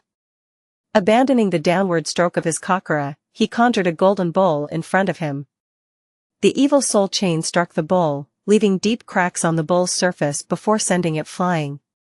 The chain's momentum unabated, it struck Huikong directly in the chest. A crack sounded as a long, narrow wound opened from his left shoulder to his right waist, blood flowing freely. Even more critically, the golden dragon patterns on Huikong's body, which had been protecting him, were disrupted by the strike. The golden light enveloping Misty Manor weakened significantly. Huikong, his face a mask of shock, quickly retreated, casting his gaze toward the attacker. Li Xianming and Lu Zhenxiong also turned, startled, and saw that it was Chu Xian. Chu Xian? Lu Zhenxiong exclaimed in surprise. He had thought Chu Xian was only watching from afar. Given the sudden appearance of Huikong and the dire situation, Lu had assumed that Chu Xian might have fled. Instead, Chu Xian had not only appeared but had also landed a precise strike on Huikong, reducing the power of the suppression evil rune. A flicker of realization passed through Li Xianming's eyes. The suppression evil rune was indeed powerful, but because it was inscribed on the body, it was vulnerable to close combat. Any damage to the skin could obscure or break the rune patterns, significantly diminishing their power. Li Xianming had known this weakness but had been unable to get close enough to Huikong once the rune was activated. Chu Xian, who presumably had never encountered the suppression evil rune, seemed unexpectedly aware of this vulnerability. How had he known? Chu Xian watched Huikong, whose face was a mix of shock and anger, and his own expression was as calm as still water. Had he been observing from the rooftop all this time for nothing? He had already noticed that every time Huikong activated the suppression evil rune, the patterns on his body would light up briefly. Clearly, damaging these patterns would greatly reduce the rune's power or even neutralize it entirely. Even if he didn't know the exact method to break the rune, he could deduce as much just by observing. "What are you, boy?" Huikong snarled, glaring at Chu Xian menacingly. Without a word, Chu Xian suddenly lunged forward, spiritual chi bursting from the palm of his right hand, forming the semblance of a gigantic spectral claw. Huikong, having clashed with infinite Sect cultivators multiple times, recognized the spell instantly. An evil demon claw? Ridiculous, you think such a trash spell could harm me? He scoffed, stomping the ground and drifting backward. He beckoned his chakra back to his side, preparing to strike at Chu Xian. Li Xianming and Lu Zhenxiong, both Foundation establishment stage cultivators themselves, were also familiar with the evil demon claw. It was a spell that was neither particularly strong nor particularly weak. If powered only by spiritual qi, it could indeed be considered quite feeble. Moreover, evil territories were now dominated by the righteous 5 sects, where would ordinary demonic cultivators even acquire evil qi? Without evil qi to power it, the evil demon claw was no different from any other Foundation establishment stage spell. Search *the novel Fire, any *T website on Google to access chapters of novels early and in the highest quality. It's too slow, he won't even touch Huikong's clothes, Li Xianming thought with a sigh. The 3 Divine Star Sect cultivators looked at Chu Xian with scorn. Using an evil demon claw in this day and age seemed outdated to them. Seeing them approach, Huikong waved them off with a commanding gesture. Stay back, let me handle this demon spawn myself. He was still smarting from the sneak attack that had injured him and wanted to wash away this disgrace with his own hands. He was eager to split the head of this unknown cultivator with his chakra. At that moment, Chu Xian suddenly slapped his sleeve, and, astonishingly, an evil qi surged from within it. The evil demon claw had barely begun to form a moment ago, and in the next instant, it was fully manifested. Covering dozens of zhongs in a flash, the claw grabbed Huikong. Huikong's eyes widened in utter astonishment. The claw of evil suddenly tightened its grip. He instantly felt every bone in his body crackling and popping. The bones in his arms were crushed to pieces at that moment. Ah! Huikong screamed in agony. His scream momentarily stunned Li Xianming, Lu Zhenxiong, and 3 cultivators from the Divine Star Sect.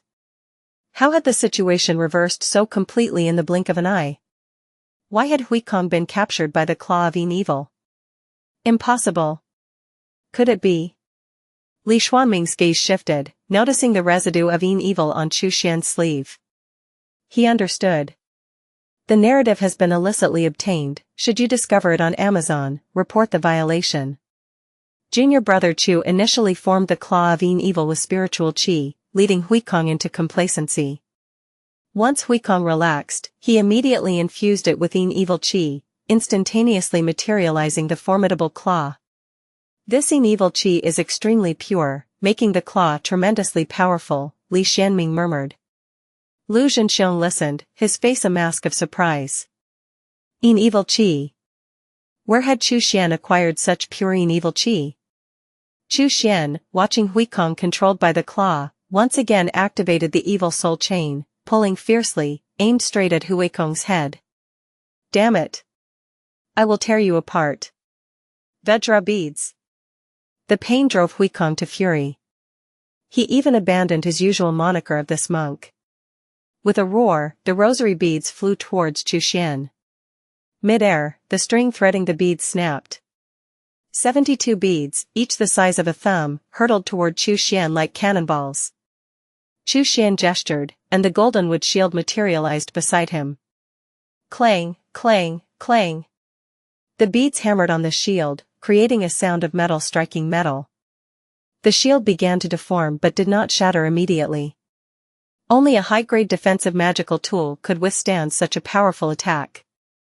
High-grade magical tool. Lu Zhenxiong's eyes widened. Chu Xian had only recently advanced to the Foundation establishment stage. How had he obtained such a high-grade defensive magical tool? Crack! The evil soul chain viciously snapped towards Huikong's head. Huikong's pupils dilated in shock. He cried out, Vajra cassock. The cassock he had used to attack Wu-Ting flew in, positioning itself above Huikong's head. Crack! This mid-grade magical tool was instantly severed by the evil soul chain. It was as fragile as tissue paper. Such a powerful magical tool. It seems to be the life-bound magical tool crafted by junior brother Chu. Lu Zhenxiong exclaimed, his face filled with awe. Save me! Save me now! Huikong cried out in terror. He had not anticipated that even the top-grade magical tool, the Vajra beads, could not fend off this young adversary. The mid-grade magical tool, the Vajra cassock, shattered instantly under a single blow. If his head were to be struck squarely, he would be gravely injured, if not killed outright. The 3 cultivators from the Divine Star Sect immediately surrounded Chu Xian from 3 directions. Your opponents are us. Li Xianming sneered coldly, and with Lu Zhenxiong flanking him on either side, they blocked the trio's path.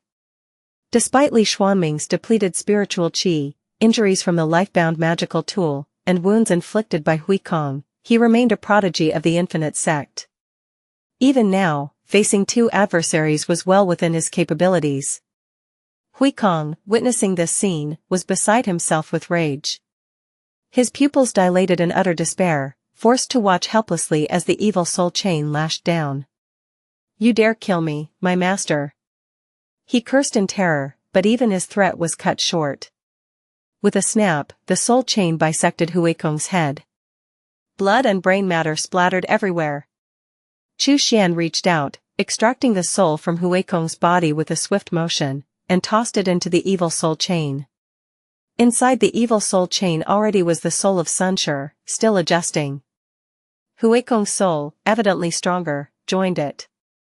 Between them, a struggle ensued. The survivor would earn the right to become the evil soul chain spirit. Huikong's death was nothing short of catastrophic for the 3 Divine Star Sect cultivators. For Li Xianming and Lu Zhenxiong, however, it significantly boosted their morale. In less than 100 breaths' time, the 3 Divine Star Sect cultivators were successively slain by Chu Xian, along with Li Xianming and Lu Zhenxiong. The trio panted heavily, though with differing needs. Li Xianming and Lu Zhenxiong genuinely needed to catch their breath, while Chu Xian merely pretended. His life-bound worm had not yet been deployed in his battle with Huikong, so he had not played his last card or exhausted his strength. Yet, he needed to feign weariness, otherwise, he might appear too formidable. Lu Zhenxiong exclaimed excitedly, Junior Brother Chu. You're far beyond a mere newly advanced foundation establishment stage. You must be at least at the 2nd tier already, aren't you? Li Xianming looked at Chu Xian with a mix of emotions. Junior Brother Chu, you've hidden your strength well. Chu Xian merely smiled. When traveling abroad, one keeps some strength hidden, no offense, Senior Brother Li. Li Xianming nodded, understandingly. Taking a deep breath, he solemnly said, the obstacle is removed. Let us hasten to rescue the ancestor. Agreed, both Chu Xian and Lu Zhenxiong responded gravely. Chapter 51, The Golden Core Cultivator of the Infinite Sect Plus, Turn Off Reset. Lu Zhenxiong helped Wu Ting to his feet. The 4 of them entered the villa together. Shortly thereafter, Li Xianming discovered a hidden door leading to the underground of the villa. They proceeded downwards. Eventually, they arrived in the vast underground palace beneath the villa. The entire place was paved with pitch-black rocks. The air was thick with an ominous and demonic aura. See the novel, fire.net website on Google to access chapters of novels early and in the highest quality. Orthodox cultivators would undoubtedly feel uneasy here. However, for a demonic cultivator like Chu Xian, it felt as though he was in a blessed paradise. In the center of the underground palace, a figure sat withered. His body was shriveled and emaciated. At first glance, he looked almost like a skeleton. It was quite unsettling. The footsteps of Chu Xian and his companions echoed through the chamber. The aged figure showed no reaction. After a long pause, he spoke without lifting his head. Again? How much blood do you plan to drain this time? Lu Zhenxiong exclaimed excitedly, Master. It's me, Zhenxiong. The aged figure started, then suddenly looked up. He saw Lu Zhenxiong, and beside him, Chu Xian, Li Xianming, and Wu Ting. It was only then that Chu Xian could see Wan Wuying's face. This once vigorous golden core ancestor now resembled a skeleton. His eye sockets were deep, his cheekbones pronounced. He had been tormented by the Divine Star Sect for far too long. Xianxia. Wan Wuying's eyes widened, his expression one of shock. Chu Xian, Li Xianming, and Wu Ting all bowed, disciples of the Infinite Sect, we greet Elder Ancestor. Wan Wuying was momentarily stunned, then burst into laughter. Heaven indeed does not forsake us. I never imagined that I, Wan Wuying, would see the day I could leave this place alive. Very well. You are all worthy sons of the Infinite Sect. Lu Zhenxiong declared solemnly, Master, we will activate the formation now and rescue you. The flags of the formation were all exposed. It was designed to be impervious only from the outside. Presumably, Mo Huanshan, the leader of the Divine Star Sect, never anticipated that someone would find Misty matter, break the external formation, and kill the guarding cultivators. Finally, they stood before Wan Wuying. Quickly, the four men removed the formation flags one by one. Lu Zhenxiong rushed forward to support Wan Wuying. Li Xianming took out a bottle of healing pills and offered it with both hands. Elder Ancestor, your recovery is what matters most. Chu Xian also presented a bag of large blood pearls. Wan Wuying was delighted and swallowed the pills and blood pearls whole. His gaunt, withered body began to recover at a visibly fast rate. Like a balloon being inflated, in the blink of an eye, Wan Wuying's face was no longer hollow and creepy. He regained some of the majestic presence of a golden core cultivator. Very good, very good. I recognize you, you are Li Xianming, the last disciple personally taught by the first ancestor. He always boasted to me about you, saying you possess the potential of a golden core. Today, upon seeing you, it is clear your talents and strengths are exceptional, and your disposition and character are also of the highest quality. If you spot this narrative on Amazon, know that it has been stolen. Report the violation. Wan Wuying laughed heartily. He gently patted Li Xianming on the shoulder, his approval evident. I'm now free from my confinement, and Mo Huanshan will surely be aware. We must not delay, let us leave immediately. We can talk more on the way. Wan Wuying spoke gravely. Yes, responded Chu Xian and his companions in a somber tone. Where shall we go, Master? Do you already have a destination in mind? Lu Zhenxiong asked, puzzled. Wan Wuying gave a mysterious smile. I've long decided our destination, but it was on the way that we were surrounded by cultivators from the Divine Star Sect and the Golden Dragon Temple. Follow me. Wan Wuying returned to the surface. Immediately enveloping Chu Xian and the others with his spiritual qi, he flew towards the south. As they passed the Misty Mountains, he also took Su Ming and a few others along. Wan Wuying, a golden core stage cultivator, normally wields a magic treasure, whose power far exceeds those of magic tools used by qi refining and foundation establishment stage cultivators. However, Wan Wuying's magical treasures had been taken. Now, he could only traverse the skies by the sheer force of his golden core stage powers. Nevertheless, even flying unaided by any tools and while carrying several cultivators, his speed remained swift. In the blink of an eye, they had crossed the Misty Mountains and reached the borders of Wu Province. After arriving in Wu Province, Wan Wuying continued south without pause.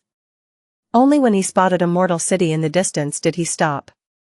He found a valley rich in spiritual qi nearby and settled down. Let us rest here for now.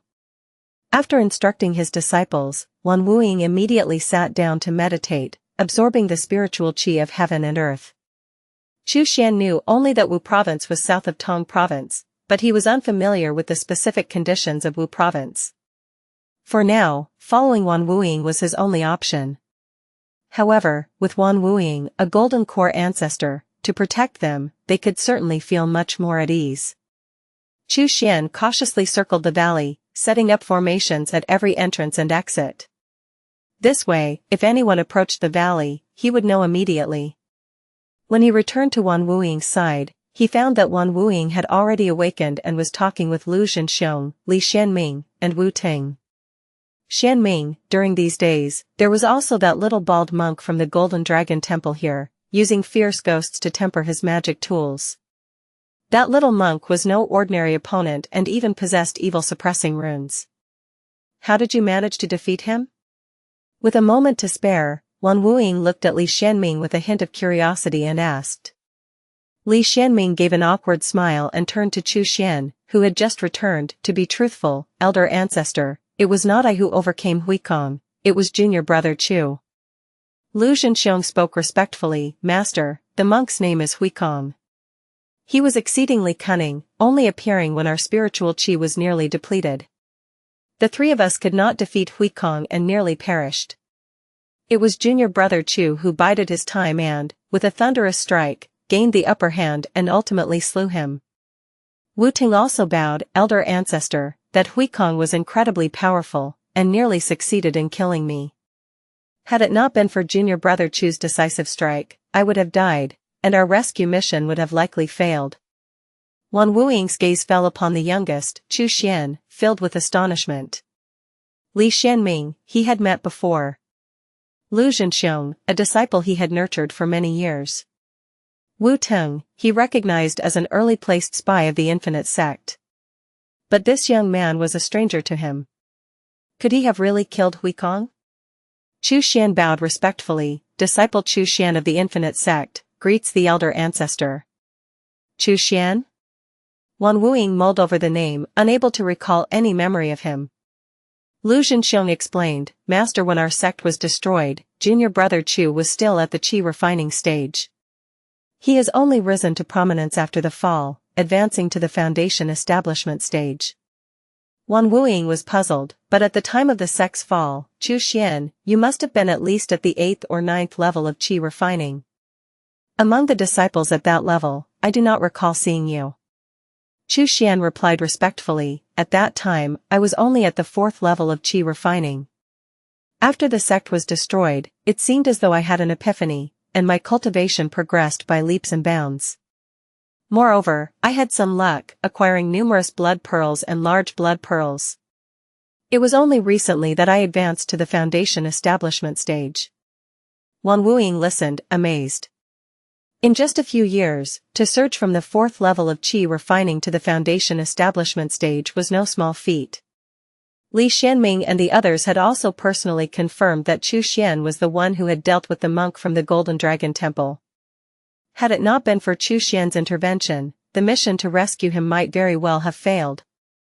Wan Wuing regarded Chu Xian with great interest, seeing him as a piece of uncut jade.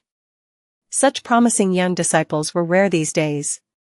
After the destruction of the Infinite Sect, it was likely that all the promising immortal cultivators in the Yu Kingdom were under the control of the 5 orthodox sections. Chu Xian, with his potential, could very well advance to the Golden Core in the future.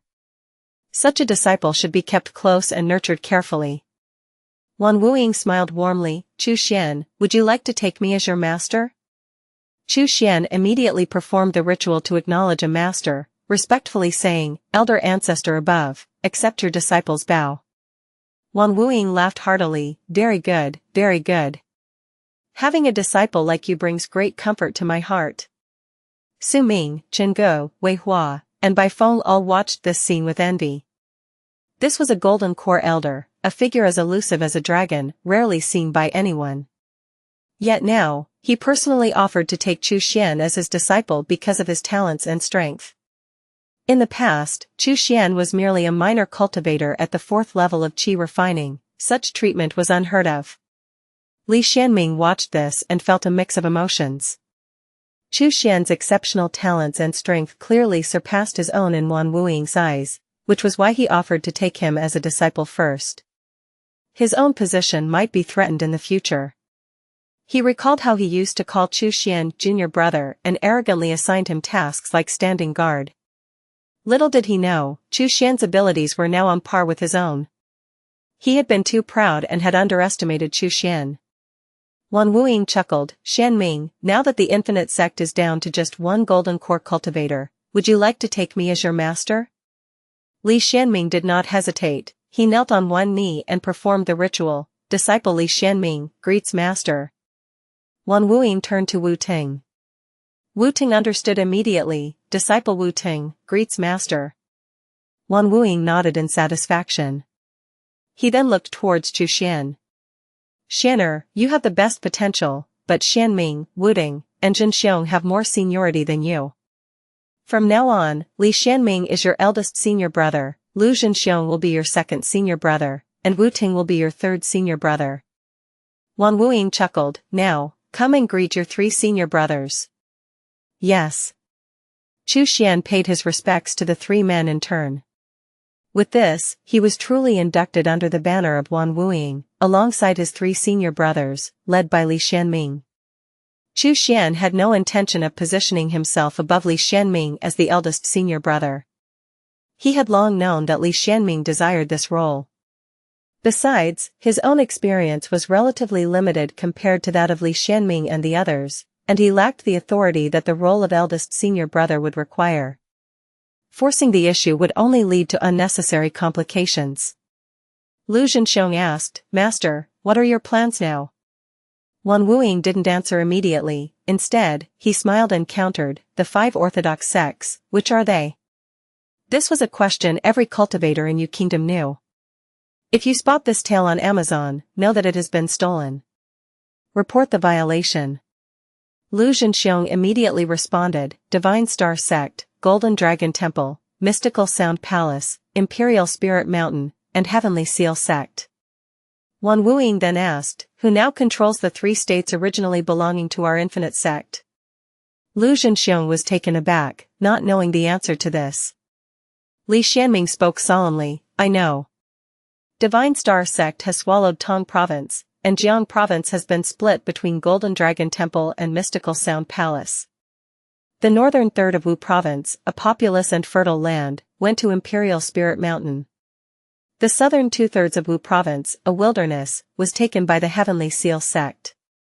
Wan Wuing smiled slightly, the southern part of Wu Province, a sweltering jungle teeming with snakes, insects, rats, and ghosts, was of no interest to the other 4 sects and was simply handed over to Heavenly Seal Sect. What do you think is the attitude of Heavenly Seal Sect now? The 3 disciples looked enlightened. The 5 orthodox sects had all contributed to the attack on Infinite Sect, but the division of the spoils was clearly uneven. Divine Star Sect, being the strongest, took the lion's share. Golden Dragon Temple, the second in strength, only received half a state. Heavenly Seal Sect fared the worst with the wildlands of southern Wu Province. Heavenly Seal Sect must be harboring resentment.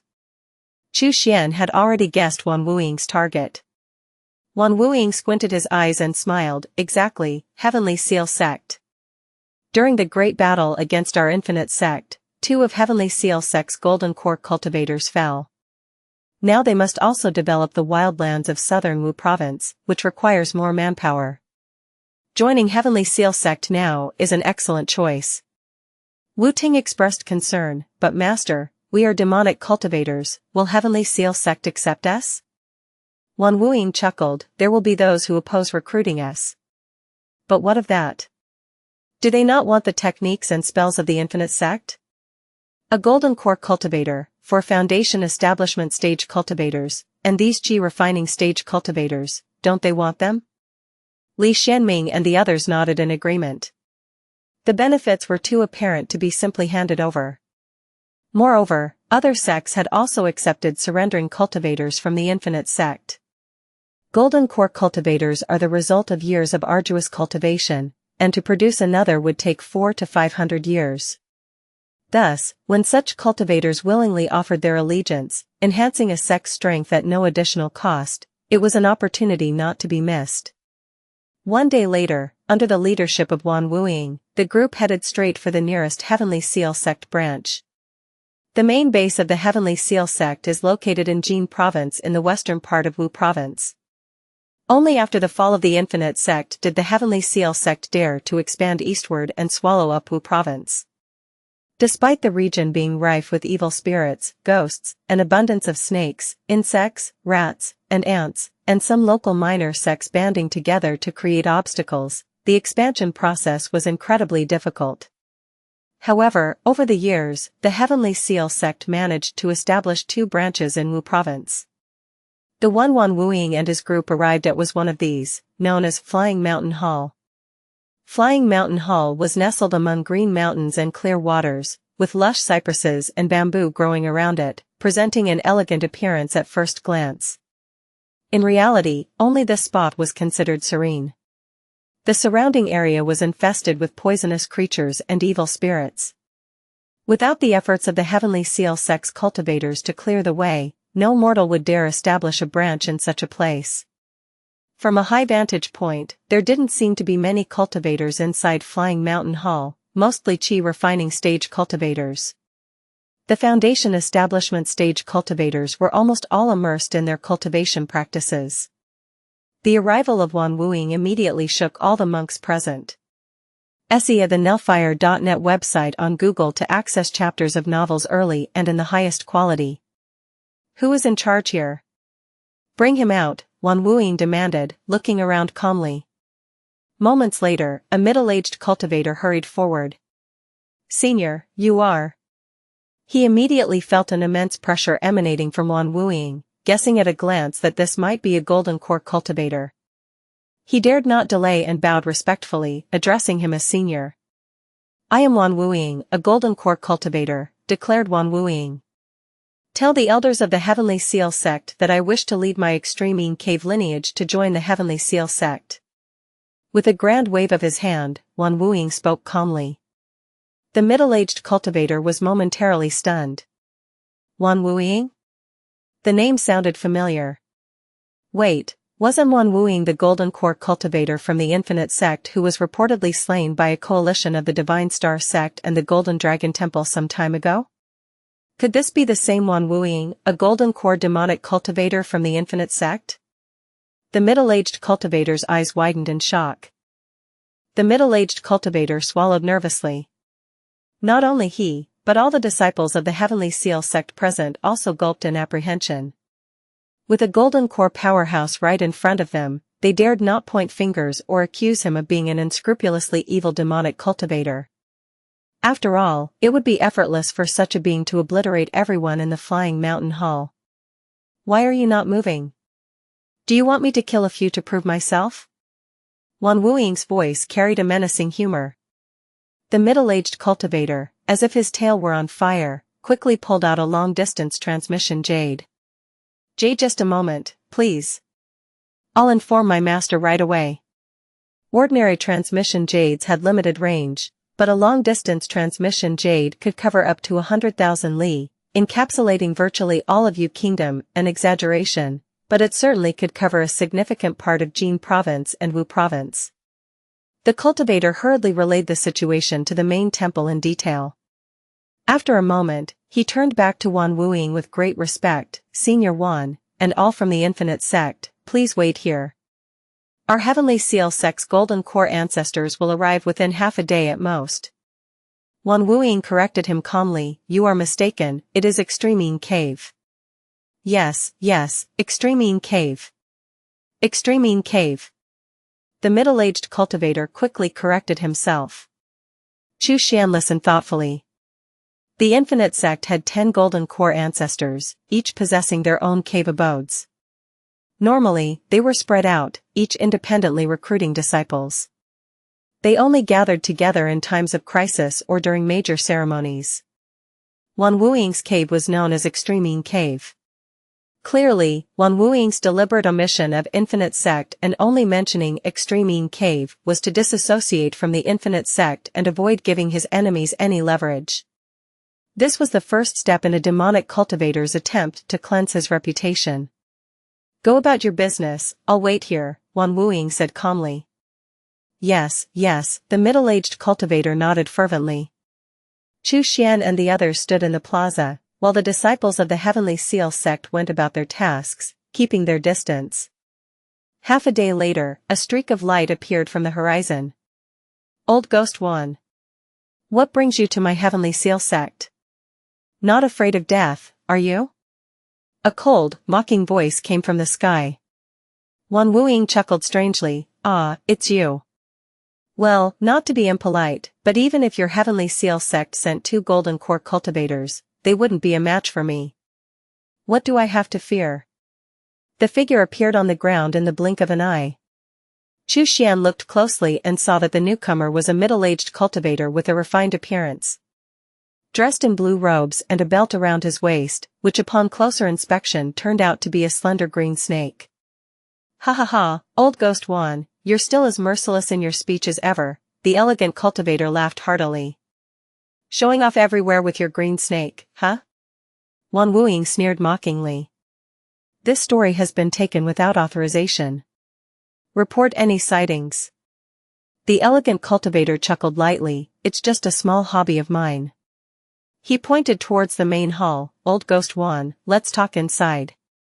He then glanced at Chu Xian and the others, smiling, someone, bring tea for these young friends from Extreme Cave, don't neglect them. Yes, the middle-aged cultivator nodded repeatedly. Chu Xian and the others were led to a side hall where tea was promptly served. The fragrance of the tea filled the air, bitter yet sweet. It was Kumao Feng, a specialty of Wu province. The tea was rich in spiritual qi and could refine the body and purge impurities when consumed regularly.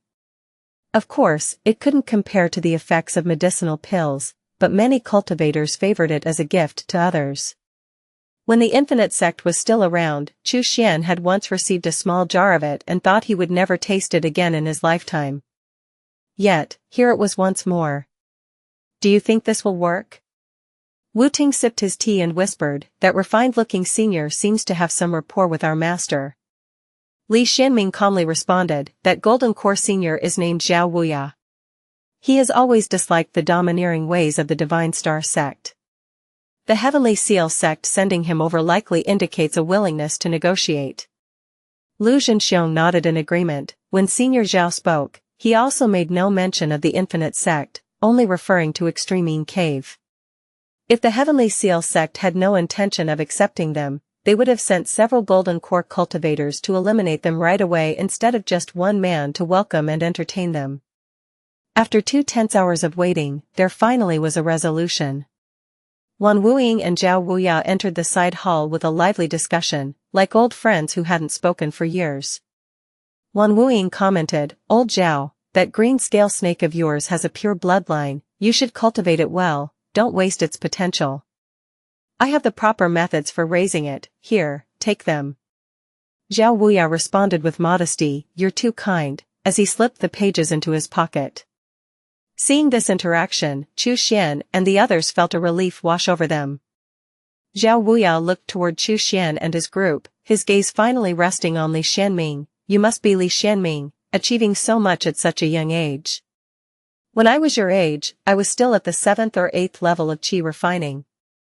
Li Xianming humbly smiled, Senior Zhao's foundation is profound, and his progress is steady and strong.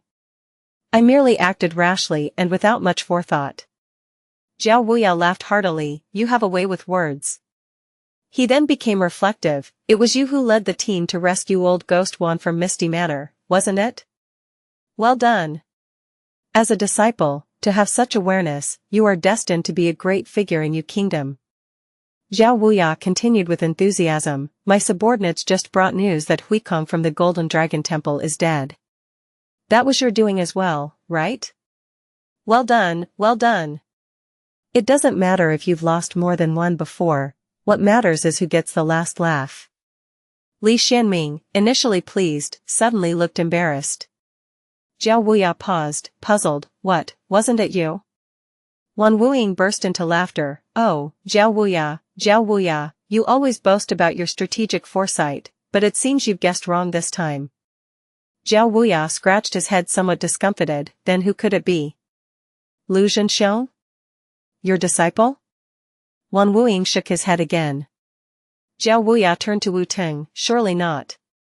Wu Ting also smiled awkwardly and shrank back a bit. Wan Wuing continued to shake his head. Finally, Zhao Wuya's gaze fell on Chu Xian, could it be? See the novelfire.net website on Google to access chapters of novels early and in the highest quality. Wan Wuing grinned, half mocking, keep guessing. Zhao Wuya scrutinized Chu Xian thoroughly as if trying to see through him, this young man is a new face, I've never seen him before. Information about the young Foundation establishment stage disciples from various sects was more or less already known to other sections. figures like Li Xianming, Lu Zhenxiong, and Huikong were already on the intelligence lists of the Heavenly Seal Sect. As for Wu Ting, although older, he had been a Foundation establishment stage prodigy in his time, just not as youthful as the others. Only Chu Xian, this unfamiliar face, was completely unknown to Zhao Wuya. Wan Wuying laughed heartily. His name is Chu Xian. When the Infinite Sect was destroyed, he was only at the 4th level of Qi refining. It was he who killed Huikong and the one who rescued me from Misty Matter. Zhao Wuya was stunned for a moment before reacting with irritation. Old Ghost Wan, stop joking with me. The Infinite Sect was destroyed less than 2 years ago. How could he have risen from the 4th level of Qi refining all the way to the Foundation establishment stage? Wan Wuying shrugged. How should I know? Chu Xian felt somewhat helpless inside. He had intended to keep a low profile, but his new master had just blown his cover. Having a master who loved to show off was truly headache-inducing. He bowed to Zhao Wuya. Senior Zhao, the destruction of the Infinite Sect made me realize the brutal truth of the cultivation world. Only the strong survive. It was as if I had an epiphany that day. Plus, I had some good luck with unexpected encounters that allowed my cultivation to advance so rapidly. My talents are actually not superior to those of Senior Brother Li or Senior Brother Lu. It's just good fortune, nothing more. Chu Xian was well aware of his own cultivation aptitude. It really had been just good luck. If it hadn't been for obtaining the blood mirror, and by chance acquiring the apocalyptic planet to use as his backyard, how could he have reached his current level of cultivation and strength? Seeing his humility, Wan Wuying nodded slightly in approval. Zhao Wuya listened and nodded as well. Fortuitous encounters were something that one could encounter but not seek. The cultivation world was full of stories about people who fell off cliffs only to stumble upon the cave dwellings left by powerful predecessors. Some were even directly elevated from mortal to the Foundation establishment stage in a single day. Compared to those, Chu Xian's extraordinary encounters seemed rather common. If it was true that he had such an encounter, then his rapid advancement over the past 2 years wasn't something out of the ordinary. Zhao Wuya nodded and remarked, Old Ghost Wan, you've got yourself a fine disciple. Wan Wuying chuckled, clearly pleased with himself. Zhao Wuya bowed slightly. I will report the situation to the sect master. Within 2 days, there should be a formal directive. For the next 2 days, please rest here at Flying Mountain Hall. Wan Wuying nodded. Good, I'll await your swift news, Brother Zhao. Zhao Wuya stomped on the ground, rose into the air with the aid of his qi, and disappeared in the blink of an eye. The middle-aged cultivator who had previously received Wan Wuying hurried over. He respectfully said, Senior Wan, my name is Li Shan, I am an inner sect administrator of the Heavenly Seal Sect, currently in charge of the affairs at Flying Mountain Hall. For you and the other friends from Extremine Cave, I have arranged temporary cave abodes. Senior Wan, Wan Wuying waved his hand dismissively, just arrange them as you see fit. After the formal appointment arrives in 2 days, I will set up my own cave dwelling. Yes, Li Shan acknowledged and left. Everyone, go and rest, Wan Wuying gestured dismissively. Chu Xian, guided by the disciples of the Heavenly Seal Sect, proceeded to his temporary cave dwelling situated halfway up the mountain. Upon entering, he immediately inspected the area, ensuring there were no existing formations that could spy on him. Once assured of his privacy, he began setting up his own array of intricate, confusing, and deadly traps. Only after securing his surroundings did he truly settle down on the stone bed to relax. Reflecting on the recent events, even Chu Xian was astonished by his own strength. I never expected to be this powerful, he mused. Huikong was among the top in his generation of Foundation establishment stage cultivators, and I eliminated him without even resorting to my goo insects. It seems my strength might already surpass most early Foundation establishment cultivators. This story has been unlawfully obtained without the author's consent. Report any appearances on Amazon. With a slight smile, Chu Xian acknowledged his newfound understanding of his capabilities. Currently, at the 2nd level of Foundation establishment, he was already overpowering most at the initial stages. Once he reached the 3rd level, even those at the 4th level would likely pose no challenge. With the blood mirror in hand and an entire planet of zombies at his disposal as resources, advancing his cultivation was only a matter of time. Suddenly, Chu Xian felt a stirring within him. Ah, the evil soul chain has some activity, he noted, pulling out the artifact.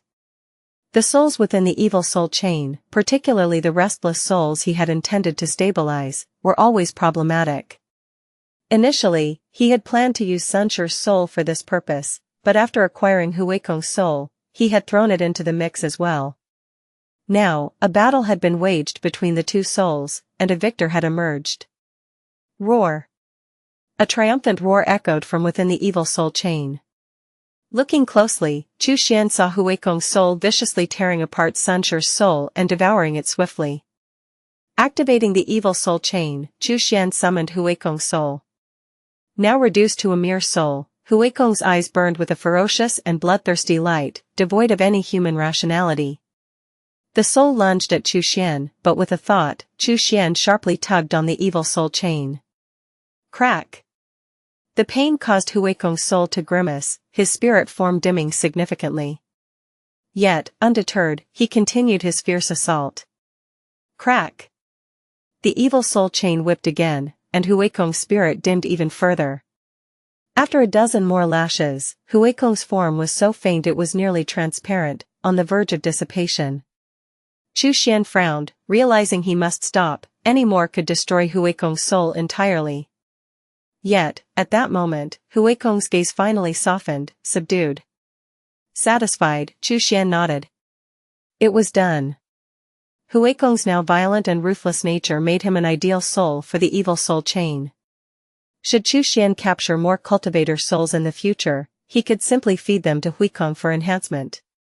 As his lifebound magic tool, the evil soul chain would only grow stronger over time, and naturally, so would Huikong's capabilities within it. Not bad. Now let's continue the soul refining technique. Without stowing the evil soul chain, Chu Xian allowed Huikong to roam around the cave while he himself sat down and closed his eyes, circulating the soul refining technique to further refine his spirit. Despite several menacing glares from Huikong, the subdued soul, now fearful, dared not act out and eventually settled down quietly. 2 days flashed by quickly. Su Ming's voice suddenly echoed outside the cave. Uncle Master Chu. The appointment has arrived. The elder sent me to call you out. Chu Xian exhaled, finished his meditation, and strode out of the cave, his eyes still flickering with a sharp light that made Su Ming shiver slightly. Speak, Chu Xian said calmly. Su Ming quickly relayed the news. Our extreme cave lineage has been fully integrated into the Heavenly Seal Sect. However, we won't be joining the main sect of the Heavenly Seal Sect. Instead, we will establish our own cave dwelling here in Wu Province to assist Flying Mountain Hall in expanding its territory. Chu Xian smiled faintly. This was as he had expected. The Heavenly Seal Sect couldn't afford to turn away a Golden Core cultivator and 4 Foundation establishment cultivators. Setting up a local cave dwelling was indeed the best option. Where is the master? Chu Xian asked. Su Ming respectfully replied, he is selecting a site rich in spiritual qi to establish the cave dwelling. He instructed you to head south, and you should see him there. Good, Chu Xian nodded. He immediately summoned his flying sword and soared into the air, heading south. Su Ming watched his departing figure, filled with both admiration and aspiration. Someday, I too want to be like Uncle Master Chu, he muttered, clenching his fists with determination. Chu Xian continued southward and soon noticed a streak of light moving back and forth in the sky. Li Xianming, Lu Zhenxiong, and Wu Ting were hovering midair on their flying tools, waiting for him. Junior brother Chu, they all greeted him with smiles. Junior brother Chu, your spirit seems to have improved, Lu Zhenxiong suddenly commented. Chu Xian nodded, indeed, I have completed the first level of the soul refining technique. Lu Zhenxiong expressed his admiration, that's quick. For most, it takes years to master the first level of the soul refining technique. At that moment, a rumbling noise came from the mountain ahead, evidently, Wuxia was beginning to establish the new cave dwelling. "Let's go," Li Xianming said, his eyes gleaming with excitement. See the novelfire.net ** website on Google to access chapters of novels early and in the highest quality. Chapter 55, Establishing the Cave Dwelling, Water Curtain Cave Plus, Turn Off Reset. As Chu Xian and his companions approached, they saw that the mountain peak ahead had been flattened, creating a spacious training ground. This site, nestled among several surrounding peaks, was ideal as a communal area for the disciples of Extreme Yin Cave to spar and communicate. A gust of wind swept through as Wuxia materialized in front of them. Chu Xian and his fellow disciples bowed and addressed him as master. Wuxia nodded slightly. This area contains the densest spiritual qi within thousands of li. I have already notified the Heavenly Seal Sect, and this training ground, spanning 3,000 li, will be Extreme Yin Cave's territory. You four establish your own cave dwelling within this 3,000 li radius, Wuxia continued with a slight smile. From now on, we will cultivate this land well. As long as we live and our lineage continues, a resurgence is more than possible. Yes. Chu Xian and his companions nodded solemnly.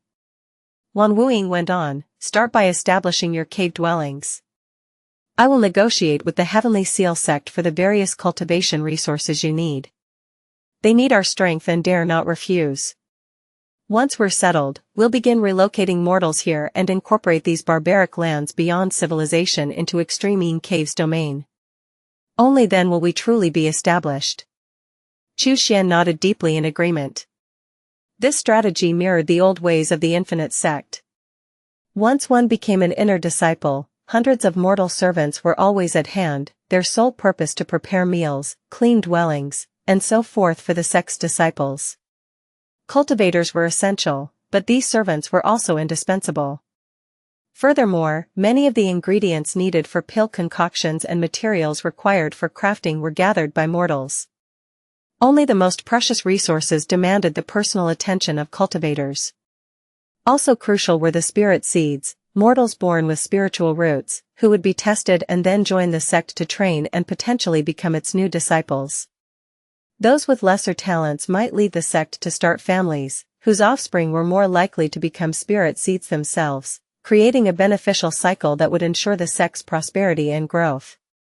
Behind every thriving sect was an immense support system of countless mortals, a fact Chu Xian never overlooked. Having finished his instructions, Wuxia disappeared in a flash. More rumbling noises indicated that he was busy establishing his own dwelling. I'll go over there, Li Xianming pointed north. Lu Zhenxiong and Wu Ting also began to search for suitable locations to establish their dwellings. Chu Xian, however, chose to go alone to the south. He had no special requirements for his dwelling, seeking only tranquility and solitude, crucial for when he needed to travel to the zombie planet, away from the mundane affairs of this realm. Chu Xian circled the area on his flying sword for quite some time before finally choosing a secluded valley. Inside the valley, a waterfall cascaded down, creating a small lake teeming with unknown fish and shrimp. The lake was surrounded by bamboo and various unnamed trees, making the environment tranquil and picturesque, perfect for Chu Xian's preference. Stolen from its rightful author, this tale is not meant to be on Amazon. Report any sightings. This will be the place, Chu Xian decided, somewhat whimsically choosing to situate his cave dwelling behind the waterfall. He took out the evil soul chain and with a forceful swing, struck the rocky mountainside. Thud, thud, thud. The solid rock was blasted open. The evil soul chain, likely never anticipating it would be used as a tool for smashing rocks, sent shards flying in all directions, startling the fish in the lake. Despite their frantic attempts to escape, the fish could not leave the confines of the lake, much like the inescapable bonds of one's life. Soon, a rough cave dwelling was carved out. To smooth the uneven rocks inside, Chu Xian employed a few transmute rock to mud spells, easily handling the smaller rocks. This spell could only transform rocks up to the size of a fist, which was why Chu Xian initially needed to use the evil soul chain for the larger task of excavation. Finally, Chu Xian conjured a sphere of water to wash away the mud and debris, officially completing the construction of the dwelling. Next, he set about laying down various formations around the cave: concealment, warding, alarm, and spirit-gathering arrays. See the nelfire.net website on Google to access chapters of novels early and in the highest quality.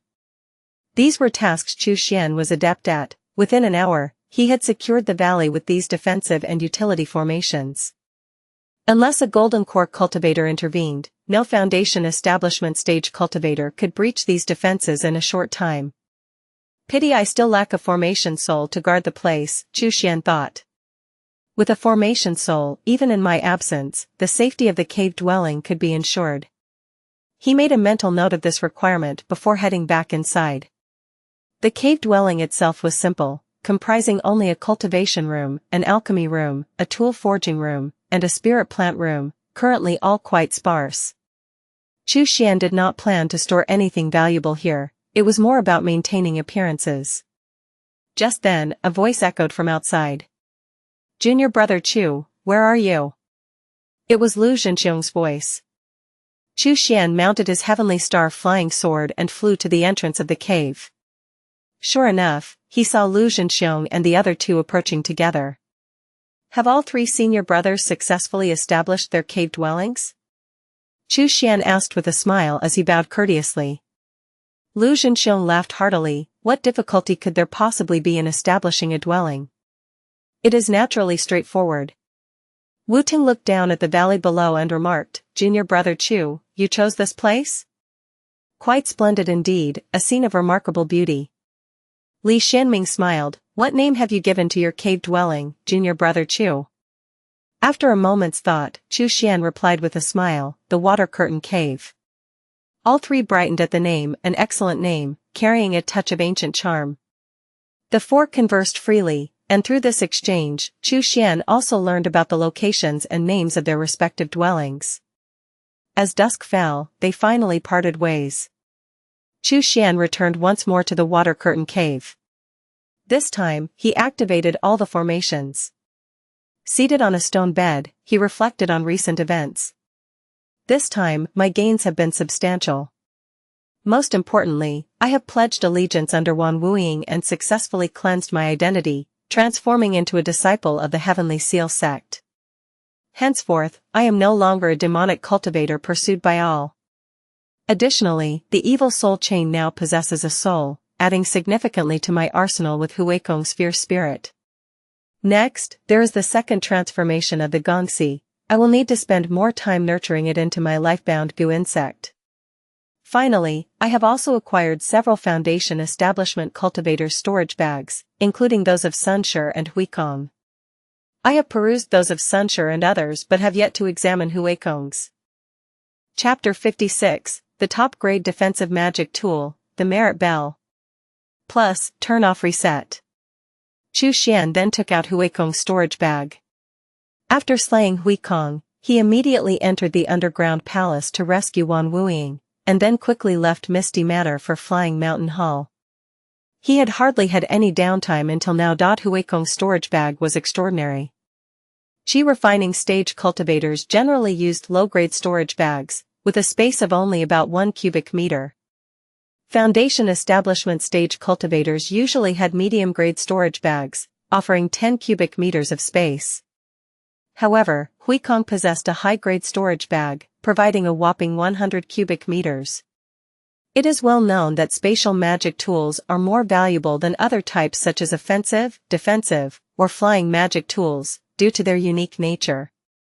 High-grade storage bags are about 30% more expensive than high-grade magic tools of other types. Even Li Xianming currently used a medium-grade bag. Indeed, Huikong was worthy of being considered a prodigy of the Golden Dragon Temple. Such extravagance! Rubbing his hands together excitedly, Xianxia slowly opened the storage bag. Various treasures immediately caught his eye. First and foremost were the dazzling spirit stones, a small mountain of small spirit stones, roughly estimated at 3,000 pieces. Medium spirit stones were piled in the corner, about 50 in total. Just these spirit stones alone could purchase 3 to 4 high-grade magic tools. Besides the spirit stones, Xianxia spotted several magic tools, all of medium grade. Now accustomed to finer items, these medium-grade tools barely caught his interest. They were better than nothing. He had hoped to find Huikong's Aurora Reads, an offensive and defensive magic tool that was a rare find. If tainted with evil chi, it could potentially be used by him. Unfortunately, the Aurora beads and Aurora cassock used by Huikong had been destroyed in battle, leaving only the Chakra saber in Xianxia's possession.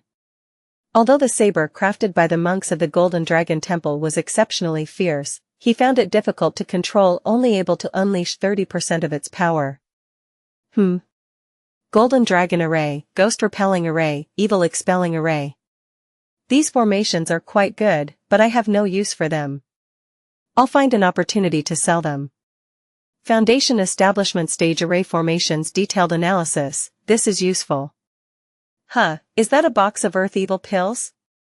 Earth Evil pills, crafted from the flesh of Earth Evil, were toxic to cultivators but highly beneficial for corpse puppets. Many zombie soldiers needing advancement to higher ranks relied on these pills. The Infinite Sect had once cultivated a large quantity of Earth Evil specifically for this purpose. Xian had been wondering where he might find Earth Evil to make these pills, and now Huikong had unwittingly delivered them right to him. There are even some Earth Evil seeds here, he noted. These must have been taken from a demonic cultivator slain by Huikong. He did not understand their value, simply stored them in his bag. The narrative has been illicitly obtained. Should you discover it on Amazon, report the violation. Xian smiled and continued rummaging through the bag. What's this? He muttered upon discovering an exquisitely crafted large jade box. A seal affixed to the box bore the inscription, "Do not open unless meritorious enough." Raising an eyebrow, Xian mused about merit. While he couldn't speak for others, he knew he possessed significant merit. Without hesitation, he opened the jade box. Inside, an ancient bronze bell lay quietly. Its surface was engraved with various celestial beings, fierce Vajras, serene bodhisattvas, and smiling Buddhas. For a moment, Xian felt as though he was drawn into the gaze of these divine figures, feeling as insignificant as an ant before mountains. The strange vision vanished as quickly as it had appeared, and he found himself still in the cave. This magic tool induced a vision in me, he marveled. Can it really be so powerful? Startled yet thrilled by the power he'd sensed without even activating it, Xian pondered, I wonder if I can use this bell. After much contemplation and preparation, he finally took out the bell. The moment it emerged, it told on its own, radiating Buddha's light as if testing whether the user was worthy of wielding it. Then, unexpectedly, a halo of merit appeared behind Xian's head. It slowly rotated, vast and majestic, as if a true Buddha had descended to the earthly realm. The sound from the bell ceased abruptly like a duck squawking at midnight suddenly silenced by a firm grip around its neck. In that moment, the divine gaze of the gods and Buddhas engraved on the bell's surface lost all their intimidating force towards Xian, seeming ingratiating. The halo of merit flickered and vanished. Xian, looking at the now docile bell before him, scratched his head. It seems my little bit of merit actually did some good here, he chuckled to himself. Upon closer inspection of the bell, Xian soon found two words etched into its base, Merit Bell. His eyebrows rose in recognition. He had heard of this treasure. Yuan Hong, the former abbot of the Golden Dragon Temple who was a Foundation Establishment Stage monk at the time, had wielded this merit bell. With the bell in hand, Yuan Hong stood unshaken like a saint in his sacred robes, unfazed by powerful foes. His most famous feat was when he, alone, withstood the assault of 6 demonic cultivators of the same realm for 5 days and nights until reinforcements arrived. Now that Yuan Hong had ascended to the Golden Core stage, the merit bell had naturally been passed down to another monk, unexpectedly, to Huikong.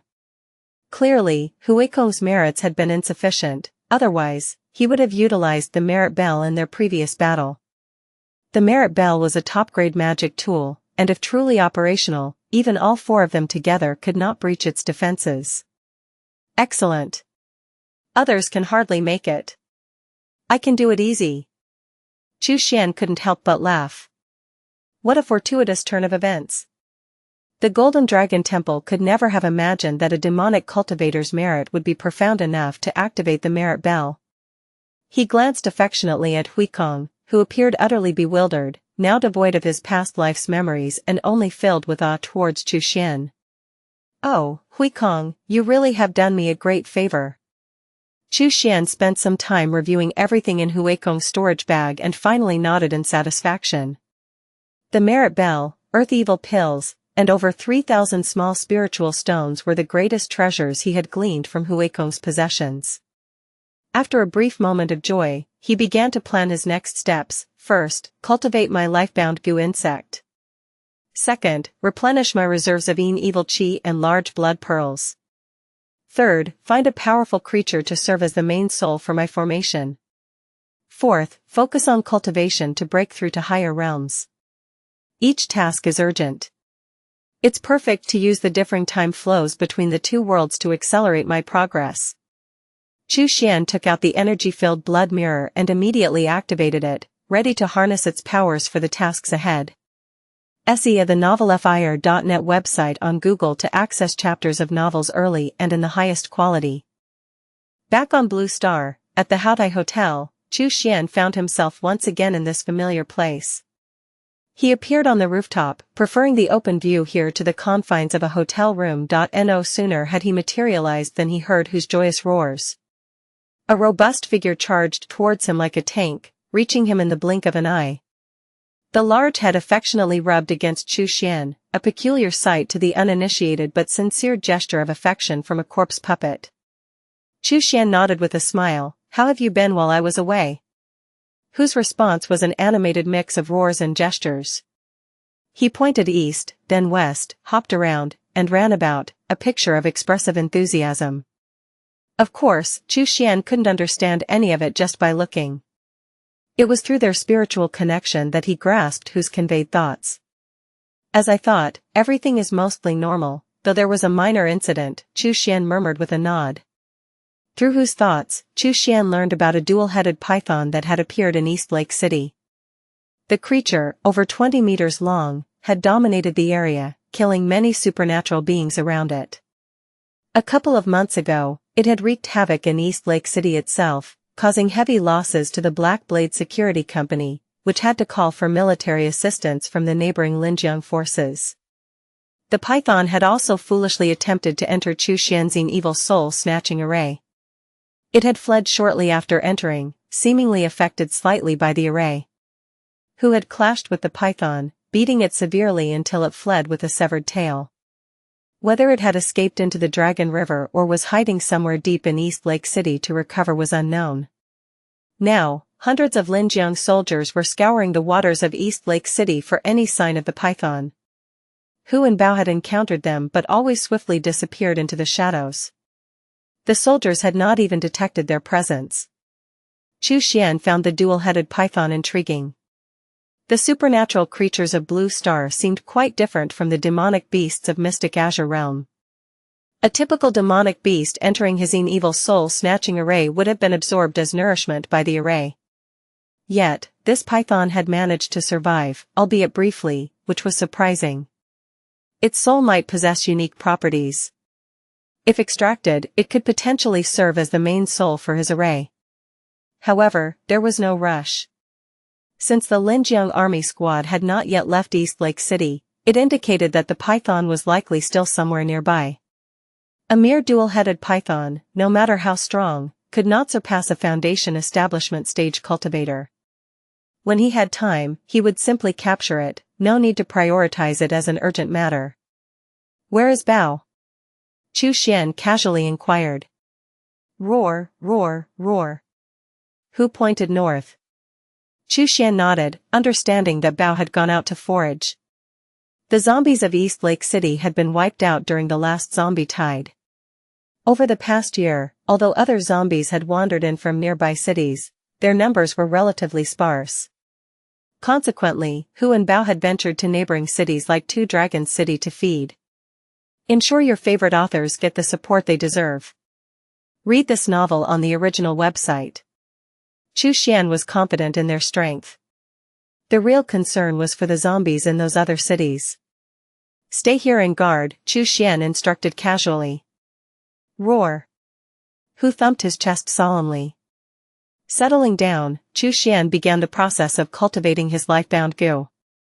According to the bloodworm's tome, 2 conditions were necessary for nurturing a lifebound goo. First, forming a bloodworm pouch. Second, nourishing the lifebound goo with blood essence.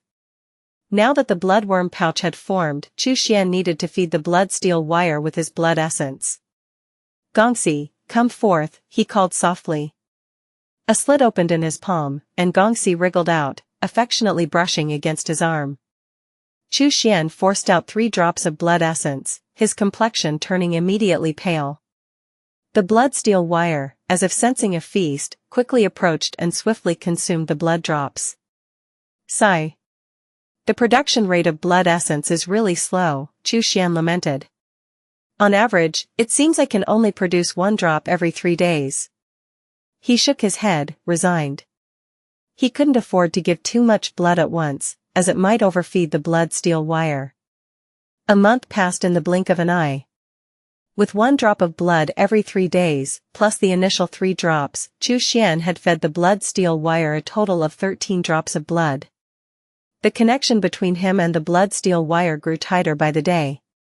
On the final day, as he fed it the 14th drop of blood, Chu Xian suddenly felt a clarity of spirit. The blood steel wire felt like an extension of his own limbs. With just a thought from him, it knew exactly what to do. It was like directing his own arm. The lifebound goo was established.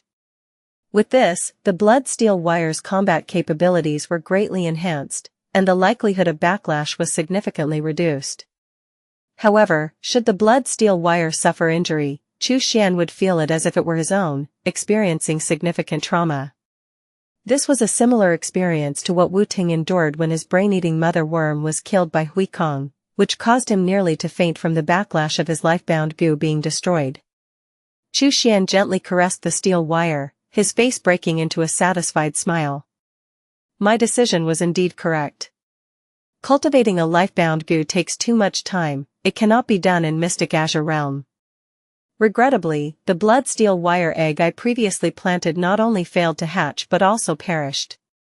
Chu Xian recalled the incident with a hint of regret. It seemed there was an inherent defect in the blood steel wire egg. Despite absorbing his blood, it had silently dissolved after a month or 2. My next goo could totally be of a different type. Perhaps I could allow Gongxi to mate with a more powerful goo to produce a new variety of eggs. That's another option. Having spent time studying the bloodworm's tome, Chu Xian was now thoroughly familiar with it. He knew exactly how to cultivate better goo. His current lifebound goo's lineage had already far surpassed that of ordinary blood steel wire. If one had to categorize it, it could be considered a mutated blood steel wire. He could certainly find an opportunity for it to mate with a stronger goo to produce eggs. Of course, such eggs are not stable, it's essentially like opening a mystery box. A wrong choice could waste much effort and time. SEA the novelfire.net website on Google to access chapters of novels early and in the highest quality. It's about time to go out and see where that dual-headed python is now. Chu Xian stirred his spiritual qi, shaking off the dust that had accumulated on his body. Roar, roar. Hu joyously cried out. Over the past month, aside from foraging, he had stayed close to Chu Xian, pleased that his master needed him. He noticed Bao's roars were not as vigorous, so he hustled over and gave him a forceful nudge, roaring as if to say, "The master is here, and what are you doing?" Bao whimpered, seeming to admit his fault. Chu Xian chuckled and patted their heads. He had seen Hu's loyalty. "Come on, let's go for a walk." Roar, roar. Hu and Bao roared excitedly. Chu Xian stored them in the corpse-nurturing tower, took out his flying sword, and immediately soared into the sky. Meanwhile, a temporary encampment of the Linjiang army by the river. This encampment is adjacent to the Black Blade Security Company. However, compared to the small buildings of the security company nearby, the scale of the temporary encampment is noticeably larger. Moreover, it exudes the efficiency and vigor typical of a regular military force. At this moment, inside the central small building of the encampment, 7 people are gathered around a round table, deep in discussion. Among these 7 individuals, 3 are dressed in the military uniforms of the Linjiang army, seated at the head. The leader among them is a burly, bald man. To his left is a slender woman. And to his right, a lean man. They are the 3 commanders of the Linjiang army, named Xianxia, Lin Xiao, and Li Tame respectively. The other 4 individuals are dressed in civilian clothes, and seated on both sides. These 4 are the 4 superhumans of the Black Blade Security Company. The crew-cut man is Wang Jiangang. The middle-aged lean man is Wang Jianong's cousin, Wang Yong.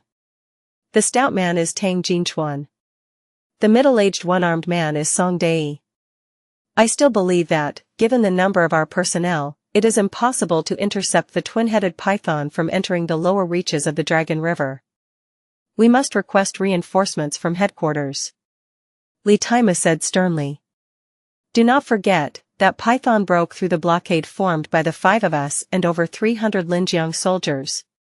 Lin Xiao, however, immediately shook her head. That python had already suffered a serious injury when it broke through the blockade in the first place, and some time ago it also fought with an unknown being and suffered another injury, so now it is definitely nestled to recuperate. By the time support from headquarters arrives its wounds will have already healed. I believe there is no time to delay. We must quickly make arrangements to intercept the python and ensure it does not enter the lower reaches of the Dragon River. That area is not our territory. Xianxia rubbed his temples and looked toward the seldom-speaking members of Black Blade. He asked, this city is your turf, Wang Gangjian, what are your thoughts? Wang Gangjian offered a sheepish smile, what thoughts could I possibly have? I will defer to your judgment. He was merely a retired soldier who had returned to civilian life. Had it not been for the Linjiang army's conscription and his own fortuitous awakening of talent, he would never have been able to establish the Black Blade Security Company and claim Donghu as his territory. He understood this much at least. Wang Gangjian said nothing, but Tang Jinchuan spoke up. I suggest we ask for assistance from the cultivator residing at the Haotai Hotel. With his intervention, not only intercepting the twin-headed python but even killing it would not be difficult. After he spoke, Xianxia, Lin Xiao, and Li Tame all frowned. Wang Gangjian and Wang Yong inwardly cursed their luck. Since the 3 Linjiang army officers had been stationed in the city, they had been ordered to contact the mysterious cultivator at the Haotai Hotel. However, no matter how much they called out, there was not a sound from within the hotel. If they tried to force their way in, it was like entering a fog, leaving them dizzy and disoriented, walking for 2 or 3 hours only to find they were still in the same place. The story has been taken without consent. If you see it on Amazon, report the incident. Clearly, this mysterious cultivator had no intention of meeting them. They, as commanders of the Linjiang army, pillars of the strongest force in Linjiang province, could not repeatedly lower themselves to court disdain from others. Xianxia said indifferently, that person does not wish to see us, let us speak no more of this. See the novel, FIR.net website on Google to access chapters of novels early and in the highest quality. Tang Jinchuan wanted to argue further. But he was pulled back by Song Dei. He had no choice but to sit down. Tang Jinchuan had witnessed the cultivator's divine might firsthand. A powerful mutant spider was effortlessly slain by the cultivator. From then on, he knew that the cultivator's strength was incomparable to them. Even Yinantian, a general of the Linjiang army who had advanced to a 4th-level superhuman a few months ago, would likely be no match for him. Unfortunately, these 3 commanders were too proud, having only visited the Haotai Hotel twice before giving up. It seemed they felt it beneath their dignity. It was truly pitiful. Tang Jinchuan couldn't help but sigh inwardly. Moments later, Xianxia brought down his gavel. Then it is decided, we will immediately set up barriers at the point where the Dragon River enters Hanhai province. Within a week, we must kill this python that plagues Linjiang province. The others responded in a solemn chorus, yes. To the south of Linjiang province lay Hanhai province, the Dragon River flows through Linjiang and into Hanhai. The ruling power in Hanhai province is the Boat Gang. These fellows and the Linjiang army were hardly on good terms. The interaction between the two was limited to basic trade. Once the twin-headed python escaped into Hanhai province, regardless of what the Linjiang army did, they would be powerless. After all, that was someone else's territory. Who wouldn't want such an extraordinary creature's psionic crystals? By then, troubles would surely multiply. Chu Xian soared through the sky atop his flying sword, gazing down upon the earth. As he surveyed the land, he spotted a convoy moving southward along the Dragon River. Eventually, at the point where the river entered Hanhai province, various obstacles were deployed. The sturdy steel nets were bristling with barbs, ensnaring any fish that dared pass through.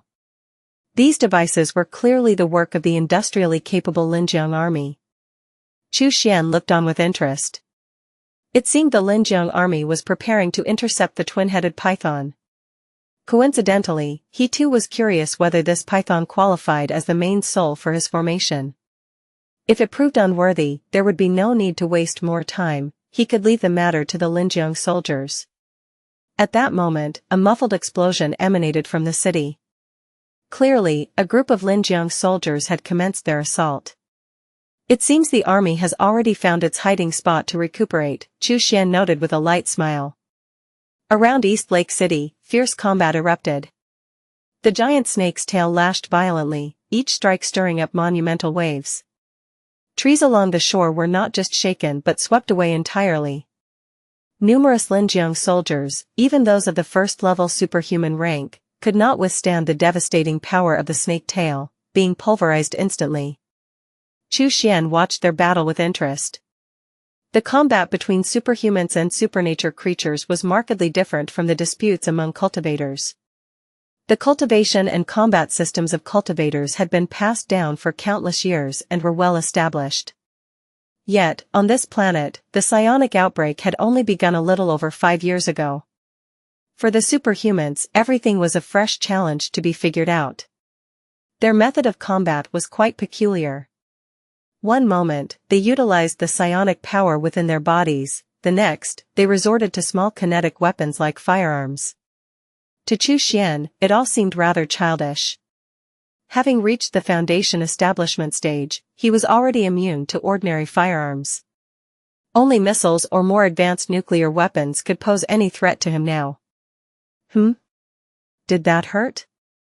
Just then, Chu Xian noticed the python cry out in pain before diving deep into the water.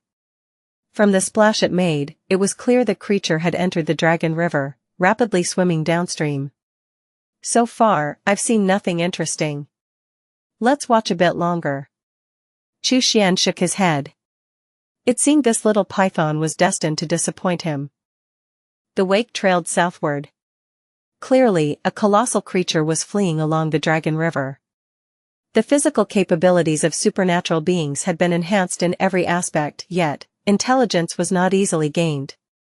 For most supernatural beings, their intelligence had only slightly improved compared to before. If one must make a comparison, it was akin to that of a human child aged 5 or 6. Upon sensing a threat to their life, their first instinct was undoubtedly to flee. From this perspective, there was nothing unusual about the two-headed python. Chu Xian patiently continued to read on. The python was fast. In the blink of an eye, it had darted forward 100 meters, faster than a speedboat. The soldiers, attempting to pursue, couldn't even touch the spray, helplessly watching it escape. At this moment, Xianxia and 3 other commanders, along with 4 superhumans from Black Blade, stood guard at the pass. Though behind them flowed the Dragon River, they were now within the boundaries of Hanhai province. Their mission was to intercept the two-headed python within the borders of Linjiang province. It would be best if they could kill it, failing that, they had to inflict severe damage. With several such encounters, they would be able to slay it. Here it comes. Wang Yang's talent was his far-sighted vision. From afar, he saw enormous waves forming on the river's surface. Clearly, a fearsome creature underwater was rapidly approaching them. Prepare! Xianxia bellowed. All the superhumans braced for battle. The waves grew closer. The threat of the underwater python became ever more pressing. Each person gripped their weapon tighter, unaware of the sweat beading on their skin. Hiss! The speeding python, failing to break in time, crashed into the barbed wire. The barbs at the connections deeply pierced its scales, pulling out a trail of flesh and blood. Instantly, the river beneath their feet was stained red with blood. Fire! Xianxia waved his hand grandly. The muzzles of automatic rifles spewed flames. Bullets ceaselessly plunged into the water, hammering the body of the two-headed python. Hiss, hiss. The python shrieked again. Its massive body churned wildly, whipping up a formidable surge. Some soldiers lost their footing and were swept away by the wave, plunging straight into the water. The ferocious python opened its massive jaws and bit the unfortunate soldiers in half. Continue firing, empty the magazines. Xianxia's gaze was icy as he stood his ground, unyielding, and continued to command. Bang, bang, bang. The flames from the automatic rifles tore through the air, plunging into the water. However, this time, no painful screeches from the python could be heard. Nor could more blood be seen rising to the surface. The tail has been stolen. If detected on Amazon, report the violation. The soldiers' magazines were emptied one after another. Yet, as well-trained troops of the Linjiang army, they had prepared spare magazines. Without needing an order from their commander, they swiftly reloaded. Muzzles aimed at the water, they remained on high alert. After all, this was not their first encounter with this two-headed python. Xianxia, Lin Qiao, and Li Taimu exchanged glances, instinctively sensing something was amiss. Had the two-headed python disappeared just like that? Or had it been gravely injured by their recent concentrated fire? Lin Qiao leaned out to peer at the water's surface, trying to discern the true state of the python. It seemed there was nothing left underwater. She was about to speak. Suddenly, a massive head burst forth from the water. Its maw opened to its fullest extent. With a fierce snap, it swallowed Lin Qiao whole. Plunk! The upper half of the two-headed python crashed back into the river. The huge wave it caused soaked everyone from head to toe. Li Taimu stared at the turbulent river, his eyes wide with disbelief. Lin Qiao! He roared in anger. Xianxia clenched the railing, his immense strength nearly warping the metal. His frame trembled slightly. Lin Qiao, one of the 5 commanders of the Linjiang army and a second-tier superhuman, might have ascended to 3rd tier within a year. And now, she was gone just like that? Chu Xian's eyebrows rose. This python was cunning indeed. It had deliberately sunk to the river's bottom, feigning injury. Waiting for the moment the Linjiang commanders let their guard down to strike lethally. Xianxia the Novel Fire. Net website on Google to access chapters of novels early and in the highest quality. Chu Xian's interest was piqued. Even in life, the python's cunning was evident, and upon extracting its soul, this trait would undoubtedly remain. Cunning, a quality detestable in an enemy, yet reassuring in an ally. Then, the river's surface churned again. The two-headed python thrust its upper body out of the water. Those 2 heads and 4 snake eyes were coldly fixed on Xianxia and Li Taimu. Having participated in its previous encirclement near Dragon River City, they were not forgotten by the creature. One of the python's heads began to twitch. After a spasm, it spat out Lin Qiao's tattered remains. They landed right in front of Xianxia and Li Taimu. Those 4 snake eyes were filled with mockery. A chill ran through Wang Gangjian and the others. They realized it now. The python was not afraid of them. This was a provocation. Pure provocation. I'm going to kill you. Li Taimu roared angrily. The clothes on Lin Qiao, he had specially bought to give to her. For the python to spit out those clothes now corroded by stomach acid in front of him was even more painful than death itself. Xianxia grabbed him. It's trying to provoke you. Stick to the planned attack, do not act rashly. Li Taimu took a deep breath, his eyes still bloodshot. All right. Xianxia called out to Wang Gangjian and the other 3, change of plan, we need your support. It is our duty, Wang Gangjian nodded in agreement. With a fierce twist, Xianxia wrenched the sturdy iron railing straight off. Then, with a burst of tremendous strength from his right arm, he hurled it forward. Whoosh! The iron railing cut through the air. The python hadn't even reacted. The sharp iron railing plunged deep into the scales beneath its neck. Hiss! The python let out a pained shriek. Attack! Xianxia bellowed. He threw the iron spears, prepared earlier at his side, with all his might. Each one was thrown with the full force of his rage, as if channeling all his anger over his fallen comrade into the spears. His talent, similar to Wang Gangjian's, was enhancement-based, strengthening a part of the body. The two-headed python, a supernatural being, could battle in water, but humans could hardly enter it. So now, the best method was to use such projectile weapons for the attack. Tamed growled lowly, a fireball suddenly blazing in his palm. Once the fireball had condensed to a certain degree, he smashed it down fiercely. Bang, bang! The fireballs targeted the python's head. He could use his internal psionic energy to condense flames. Superhumans categorized as elementals were rare.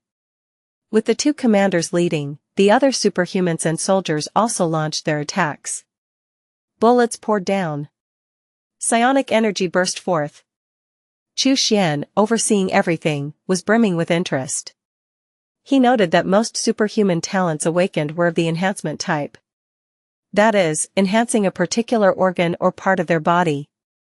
Some had strengthened arms, others legs. Some had enhanced their eyes, ears, and so forth. Unlike Taimu, who could draw on accumulated psionic energy within his body and form it into flames, elemental superhumans were not common. Boom, boom, boom, a variety of attacks landed on the python, causing its flesh to split open and eliciting continuous screams of agony. The python's provocative behavior clearly did not work. It had intended to enrage the superhumans, luring them into the river to exploit its home field advantage and annihilate them one by one. Yet, it failed. Blood spurted from the python's body, quickly staining the river red. Every time its massive tail attempted a strike, the battle-hardened Xianxia anticipated it. At those moments, he would hurl especially sharp, poison-coated iron spears, specifically prepared for the python.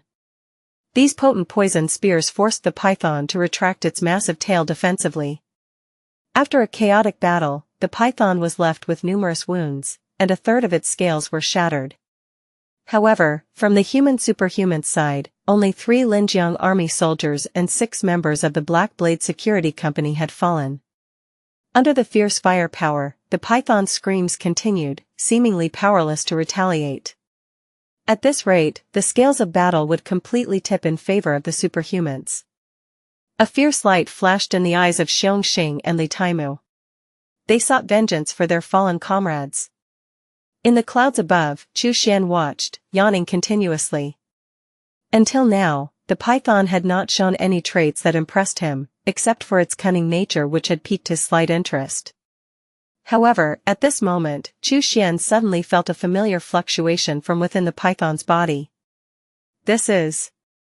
Chu Xian's spirits lifted. The next moment, the python raised its 2 heads sharply, and from its mouth, a dark purple mist erupted. The mist was sinister and eerie, filled with ghostly wails and wolf howls.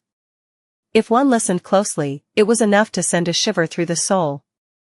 The crowd instinctively sensed the ominous nature and scattered. But some were too slow to react and were enveloped by the dark purple mist. When the mist dispersed, only twisted and lifeless bodies with no warmth remained. Even a first-tier superhuman could only withstand a few more seconds in the purple-black mist before succumbing just like ordinary humans. Wang Gangjian's eyebrows twitched wildly at the sight. He recognized this mist. It was identical to the mist he saw near the Haotai Hotel area during the day of the zombie tide. Run! Run for your lives! Wang Gangjian, without a second thought, grabbed Wang Yong and ran. That day, tens of thousands of zombies and a large number of supernatural beings rushed into the area covered by the mist. All of them died. Compared to those zombies, they were pitifully few and weak. Unauthorized reproduction, this story has been taken without approval. Report sightings. How could they possibly withstand the assault of this dark purple mist? Tang Jingchuan and Song Dai, though unsure of what was happening, nonetheless followed closely behind. See the novel_fire. At website on Google to access chapters of novels early and in the highest quality. Xianxia and Li Taimu were now enveloped in the purple-black mist as well. However, as seasoned second-tier superhumans, they were not as vulnerable. Moreover, the evil chi exhaled by the two-headed python had already been significantly diluted. Despite the dilution, Xianxia and Li Taimu still found it unbearable. It felt as though hordes of little demons had invaded their minds, vigorously tearing at their souls and flesh. They were powerless to resist, forced to watch helplessly as they were shredded to pieces. This sensation was fleeting. Just then, a calm voice echoed from the heavens, "Those who steal my things shall die." The voice seemed like a majestic chant that purified the soul, instantly shattering the ghostly wails and terrifying illusions. By the time Xianxia and Li Taimu regained their senses, they found their bodies incredibly stiff. Several areas were even turning a deathly cyan. Clearly, if this continued, their bodies would perish. They looked up to the sky in unison and saw a figure standing on a flying sword, overlooking the mortal realm. The figure's garments fluttered, his gaze indifferent, reminiscent of the legendary Taoist immortals who transcended earthly desires. Wang Gangjian, Wan Yong, and the others who had fled stopped in their tracks upon hearing the voice, staring incredulously at the sky. He had appeared. The mysterious cultivator had appeared. Tang Jingchuan was visibly excited. Among those present, he was one of the few who had personally witnessed Chu Xian. Unbeknownst to him, he had become an admirer of Chu Xian. This enigmatic cultivator always appeared just in the nick of time. The python also fixed its gaze on Chu Xian. Its four snake eyes brimmed with a mix of bloodthirst, brutality, fear, and rage. It could instantly tell that Chu Xian was no ordinary being. Since its awakening and transformation into a supernatural being, it had never seen a human capable of flying. This man was the first. Moreover, the evil chi it had emitted was effortlessly neutralized by this human, and all it took was a single sentence. The python's wariness of Chu Xian surpassed all enemies it had ever encountered. Chu Xian looked at the two-headed python with an indifferent expression. He had not expected that the python could exhale evil chi. It must have accidentally absorbed the evil during an encounter with the array. Its body must possess some peculiar quality, otherwise, it would have perished within the array long ago, let alone be able to store and use the evil chi as a trump card against its foes. Hiss.